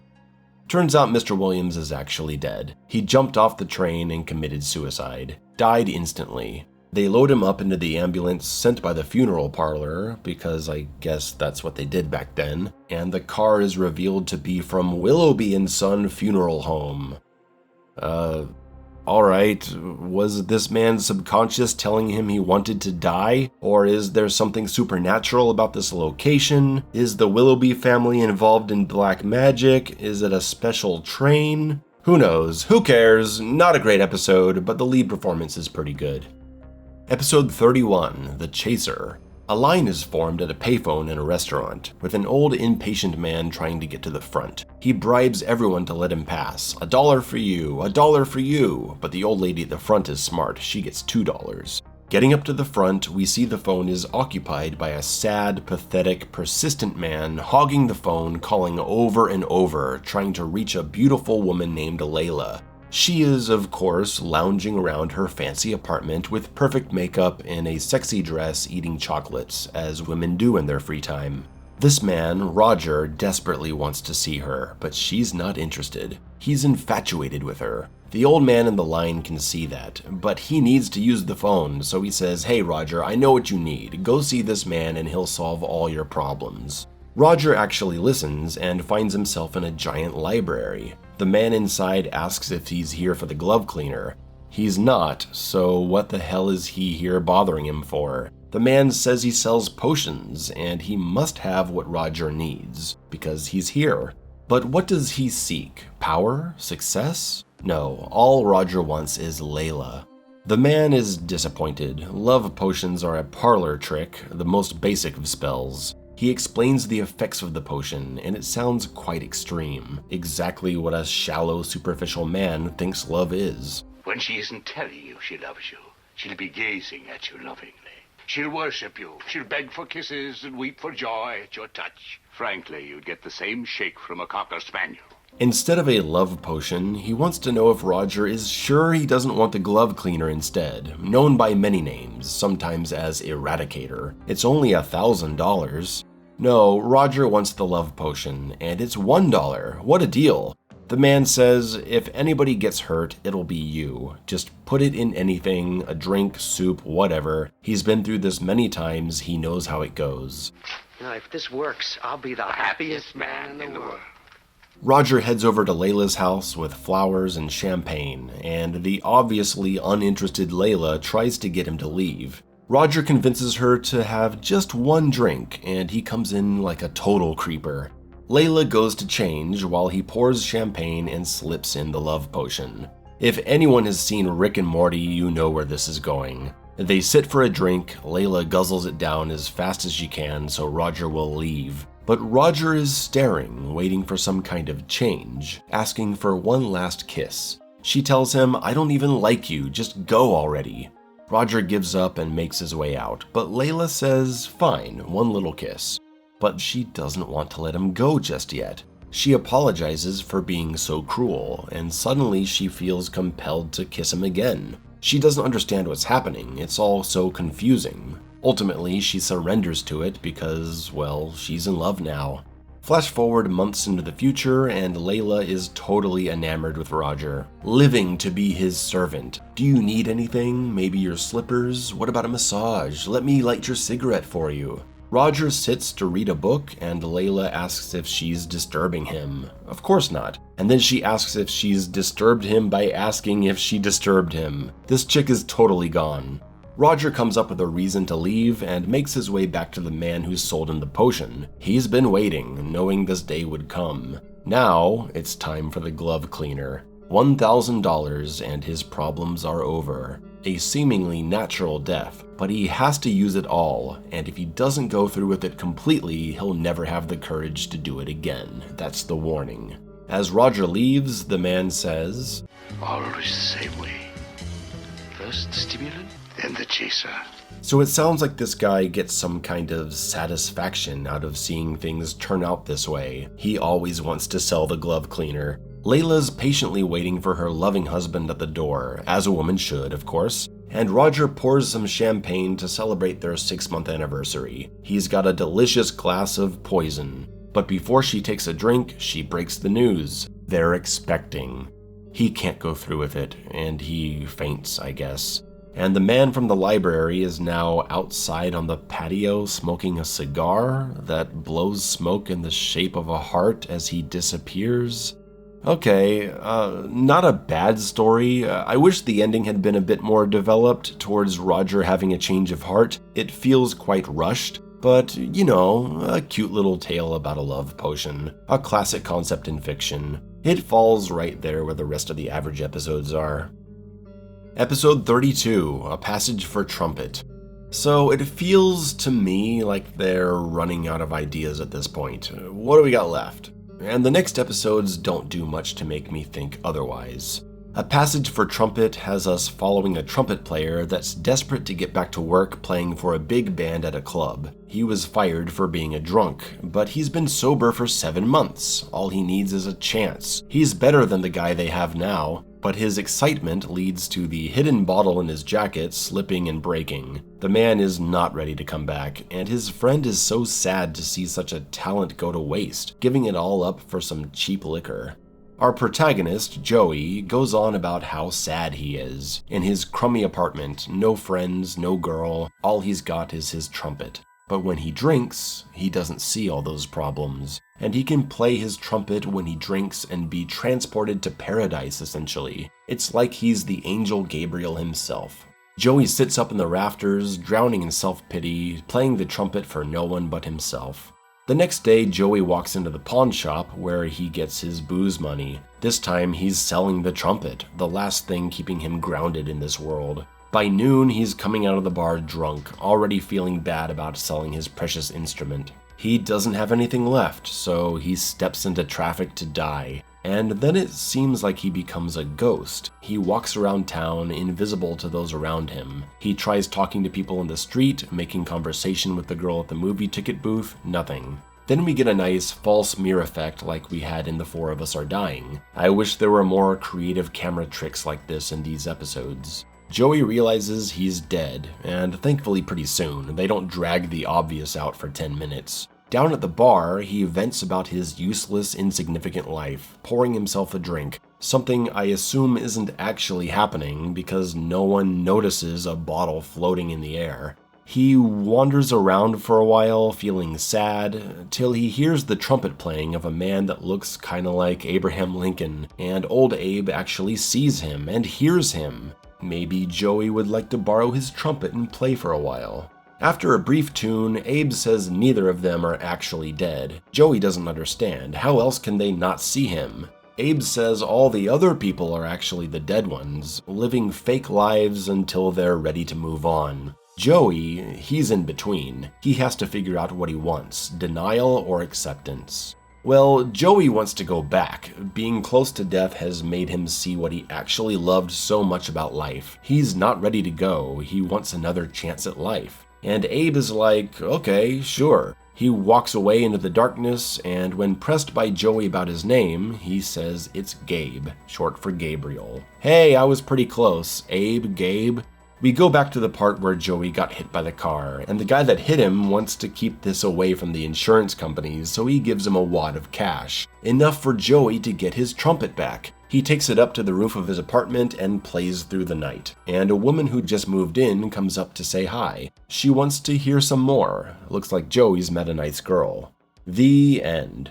I interpret this to mean that Joey has chosen to live in denial. He didn't actually get another chance at life. I think the fact that the driver gave him the money he needed to get the trumpet back is just too much of a coincidence.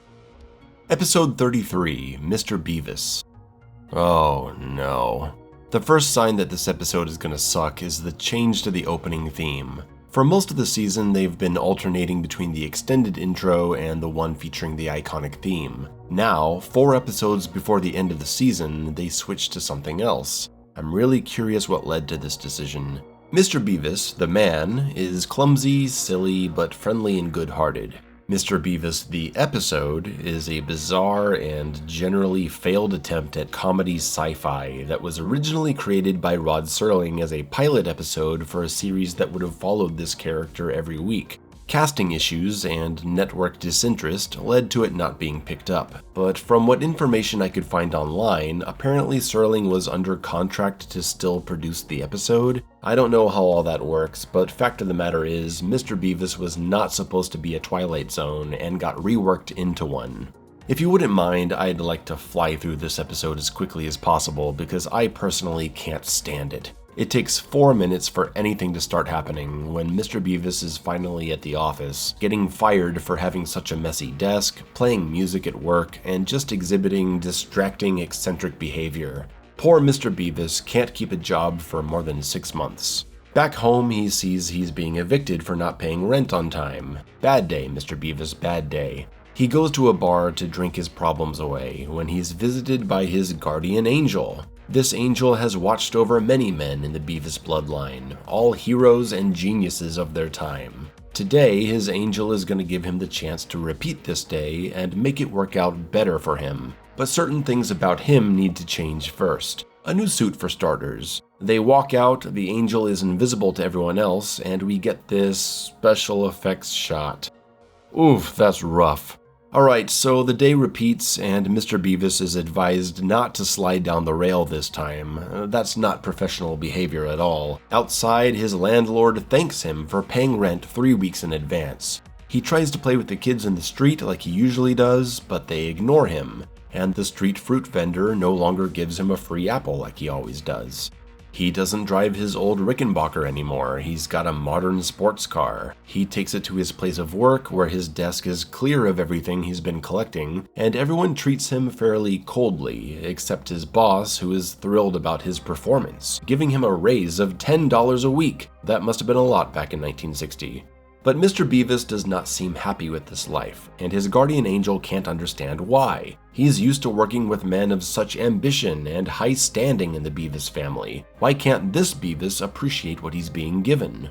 But hey, if this isn't for him, he can go back. The angel puts everything back how it was, bow tie and jacket, old Rickenbacker outside by the curb, messy cluttered desk in the office. Mr. Beavis goes back to the bar after being fired again, but he's got a great new attitude. He's got things in his life that make him happy, and he's gonna go home and play ball with the street kids. A cop is outside writing him a ticket for parking in front of a fire hydrant, but it magically moves away. Looks like the guardian angel is still looking out for Mr. Beavis. The end. I feel like these episodes are just time wasters at this point. Sure, I get the idea. A man decides to be himself and keep his problems, instead of being someone else just to be successful. Nice message, I have nothing against that, but the story is so dull, I would recommend skipping it to anyone watching the show. We're in the last stretch here, 3 more episodes. Fingers crossed, let's hope for a good one. Come on, Richard Matheson! Episode 34, The Afterhours.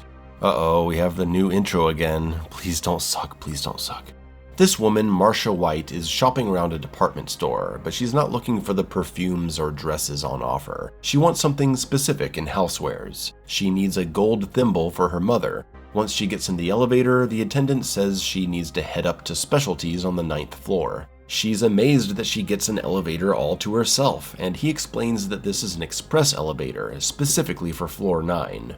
But when they get there, the floor is empty. The attendant closes the door and leaves her. After walking around for a bit, a woman comes out of the shadows to help her. Turns out they have the exact gold thimble she's been looking for, the only item on display. It's perfect. She pays for it, but she knows something is off. There's nothing here, all they have is the one thing she needed, and the woman at the counter knows her name. She called her Marcia. How is that possible? They don't know each other. What is this place? She gets no answer from the mysterious woman and storms out. As she leaves, the woman asks if she's happy. Marcia is offended, that's none of her business. The woman scoffs and laughs at her. The elevator arrives and Marcia heads down, speaking with the attendant and saying how odd all this is. But hey, she's just now noticing the thimble is scratched. It's dented too. The annoyed attendant takes her to floor 3 where complaints are filed. We cut to the manager and supervisor talking about the situation, about how a refund can't be issued because thimbles are found in the gifts department, and she says she got it on the 9th floor, and there is no 9th floor. Marcia won't listen to them and insists a woman on the 9th floor is who attended her. We go through a bit of arguing about this until Marcia points out the woman from the 9th floor, but turns out it's a mannequin identical to the woman she saw. Marcia faints from the shock, being placed on a couch for now, and she wakes up after hours still in the store. She's alone, wandering around, stuck here because the elevator doesn't work and the doors are all locked. Mannequins are all around. One of them is kinda moving, which is spooky. She knocks over another one accidentally and realizes it looks exactly like the elevator attendant. She starts hearing her name, Marcia, Marcia, being spoken in different voices, but only mannequins surround her. This goes on for a while. Hearing voices, being scared, running around. The elevator eventually opens and she's taken up to the 9th floor where the same woman is waiting for her. She leads Marcia to a group of people, all mannequins come to life, and she gets Marcia to remember that she herself is a mannequin. It was her turn to leave and live as a human for a month. She was due back yesterday, and it's simply not permitted to overstay. Marcia talks about how wonderful it is to live amongst the humans in the real world, and she just forgot, I guess? The odd lady is sent off by the rest of the mannequins because it's now her turn to experience the real world, and Marcia turns back into a mannequin. The next day, the store supervisor walks past Marcia knowing he's seen that woman before. The end. The After Hours is a decent ghost story type of episode. Not literally about ghosts, I mean like a creepy story you tell around a campfire. The premise is fine, but underdeveloped. It's a bit of a letdown at the end of the story that she just forgot. I feel like they could have done a lot more with her character and the seduction of the human world. Instead, we have a mid-tier episode, I guess. And being here at the end of the season, mid-tier just isn't good enough. We should be closing big, and it feels like we're getting leftovers and half-thought-out ideas. But hey, compared to Mr. Beavis, this was excellent. Episode 35, The Mighty Casey. Here we are at a baseball stadium for the Hoboken Zephyrs in New Jersey. This place used to be packed for games when they were a part of the National League, but the team has fallen so far, no one cares about them anymore. The manager, McGarry, and the owner are arguing about the state of the team, blaming each other. The owner doesn't give McGarry good players, but he doesn't know how to coach them anyway. Immediately you notice the excellent acting from Jack Warden, playing the manager, an actor with a long Hollywood career, Oscar nominated, but who I know best for his role in Dirty Work with Norm Macdonald, one of the funniest movies ever. Mitch, I'd appreciate it if you didn't tell Sam. He might react badly. So a doctor comes along and presents a new pitcher for the team, a left-handed giant of a man named Casey, who shows incredible strength when shaking the manager's hand. And we have some really awkward comedy music, which is always out of place in the Twilight Zone. The doctor explains that he's not Casey's father, he's his creator. Casey has only been here for 3 weeks. He's a robot. McGarry can't believe the luck he's been having and is ready to write this guy off. But then he sees what Casey is capable of. A devilishly strong fastball and a curveball accompanied by a wacky slide whistle. No one can hit against Casey. The catcher says he's the best pitcher he's ever caught. So McGarry will gladly take him onto the team, as long as the doctor never mentions he's a robot. It's the day of the first big game, and McGarry tells Casey not to be nervous, but Casey doesn't even know what it means to be nervous. The doctor tells McGarry that the idea here is to be able to show how much of a Superman Casey really is, by giving him to the worst team out there and taking them all the way. Things are going great for a while, and the Zephyrs are racking up the wins, but Casey gets hit in the head with a ball and gets taken out. At the hospital, he's deemed to be okay, but the team physician is startled by the fact that Casey has no heartbeat. He's simply not alive. The secret is out. Casey is a robot. The baseball commission is notified, and a ruling is impending. According to the rules, the team must be made up of 9 men. Robots don't count. The manager and owner insist that Casey is essentially human. Just because he doesn't have a heart, he can't play? Jack Warden gets a great line here and shows how his delivery really helps this episode. How could he be human without a heart? Beasley hasn't got a heart either. He owns 40% of the club. The doctor says, suppose we get Casey a heart. Could he play then? Turns out that'll suffice. Casey goes in for surgery, soon to be human, or human enough. McGarry is in the dressing room before the next game, giving a moving speech to the team, telling them to keep Casey in their thoughts as he's fighting for his life, truly moving them to tears with his words. It's simultaneously emotional and silly. It's a light episode. But then Casey walks in, ready to show off his new heart, and now he's smiling, the one thing the doctor could never get him to do. Casey truly does seem like a real man now. But with that humanity comes emotions, which start to mess with his pitching. In the big game against the Giants in front of a packed stadium, Casey pitches 14 runs in the first inning. McGarry needs an explanation because they're getting creamed out there. Casey explains that he just didn't have it in him to strike out those poor players. He doesn't want to be cruel and hurt their careers. He wants to leave and go into social work, helping people.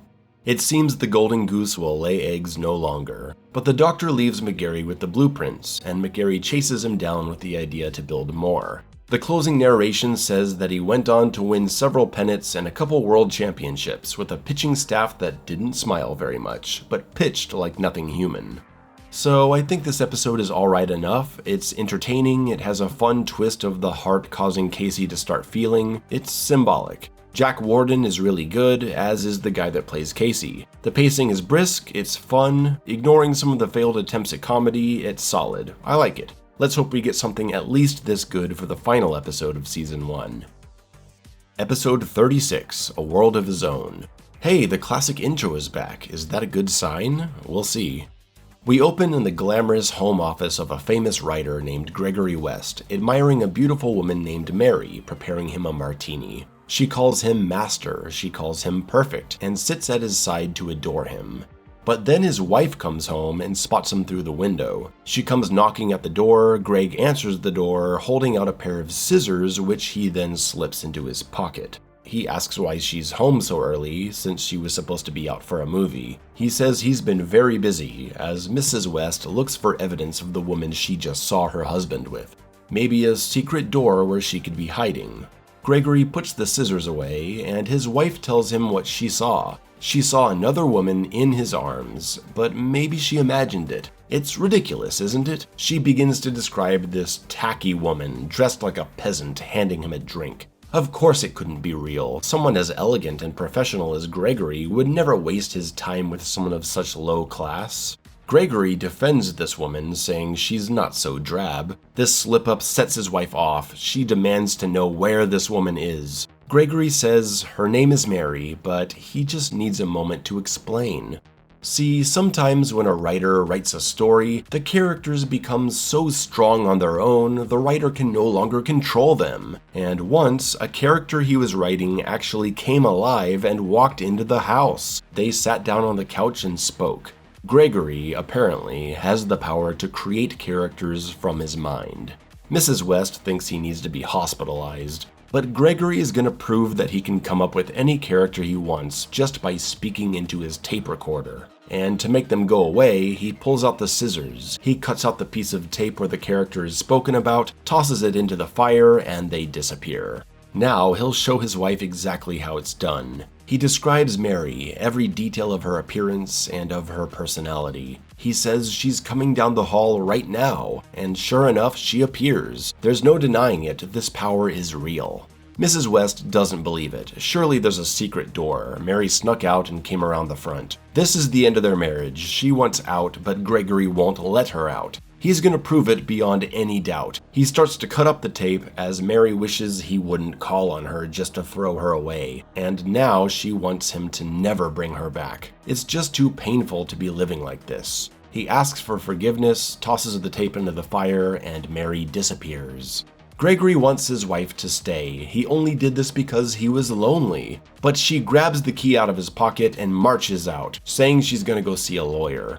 But Gregory stops her by creating a giant elephant blocking the door. His wife stays, the elephant is disappeared, and she says it doesn't matter how long he gets her to stay. At the first opportunity, she's gonna have him put away. Gregory believes her, there's nothing he can do. So he opens a secret safe hidden behind his books and reveals an envelope full of tape labeled Victoria West. Hasn't she ever wondered how someone as perfect as her could end up with someone like him? He created her long ago, but today he realizes that he made her too strong. She's going against his wishes, like coming home early today. She wasn't supposed to do that. And he knows she's gonna act out on her own from now on. It seems like maybe he's gonna burn her tape too. Instead, he seems to simply accept his error, and he'll need to live with the consequences of his creation. She is his wife of many years after all.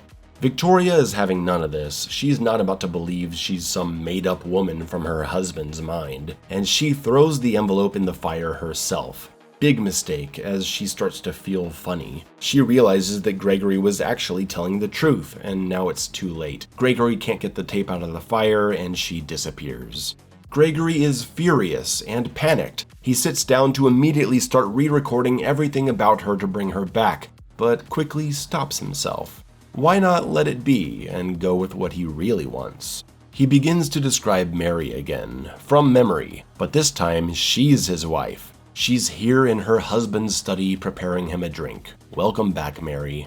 We end the episode with the classic Rod Serling narration, but this time Rod is actually here on the set, speaking about how this story is purely fictional, such nonsense could never actually occur. His narration is interrupted by Gregory, taking offense at his story being called nonsense. He pulls out another envelope, this one with Rod Serling written on it. Into the fire he goes. Bye, Rod. Gregory gets his drink from Mary, and they sit together on the couch in front of the fireplace. Not bad, not bad. This was actually a pretty good episode to end the season. Who wrote this one? Oh, my boy Richard Matheson. Yes, of course. Very happy to let him close it out with a strong story. Whew, wow, we've reached the end, and what a journey it's been. We've seen timeless classics, we've seen utter garbage, and a lot of in between. Most of the episodes are decent to good. It varies in quality a lot, but never so much to make it a bad show. It's an inconsistent but still rather good season of television that deserves a lot of respect for its ambition and groundbreaking nature. If you're expecting me to cover season 2, you're out of your mind. This video took months to put together, and I don't know if I could do this again. But, you know, hound me enough about it, and anything's possible, I guess. The MVP of this season is clearly Richard Matheson. Serling has some good ideas, but they tend to be lacking in character and often in satisfying conclusions, and a few other writers shine here and there. But Matheson's stories are typically on another level, with The Last Flight being one of the greatest science fiction stories I've ever seen. I want to thank everyone who tuned in for this entire video. I have some other videos on my favorite movie RoboCop and the RoboCop miniseries if you want to check that out. Have a peek around the channel, and maybe you'll hear from me again someday, here on the Mayo Zone.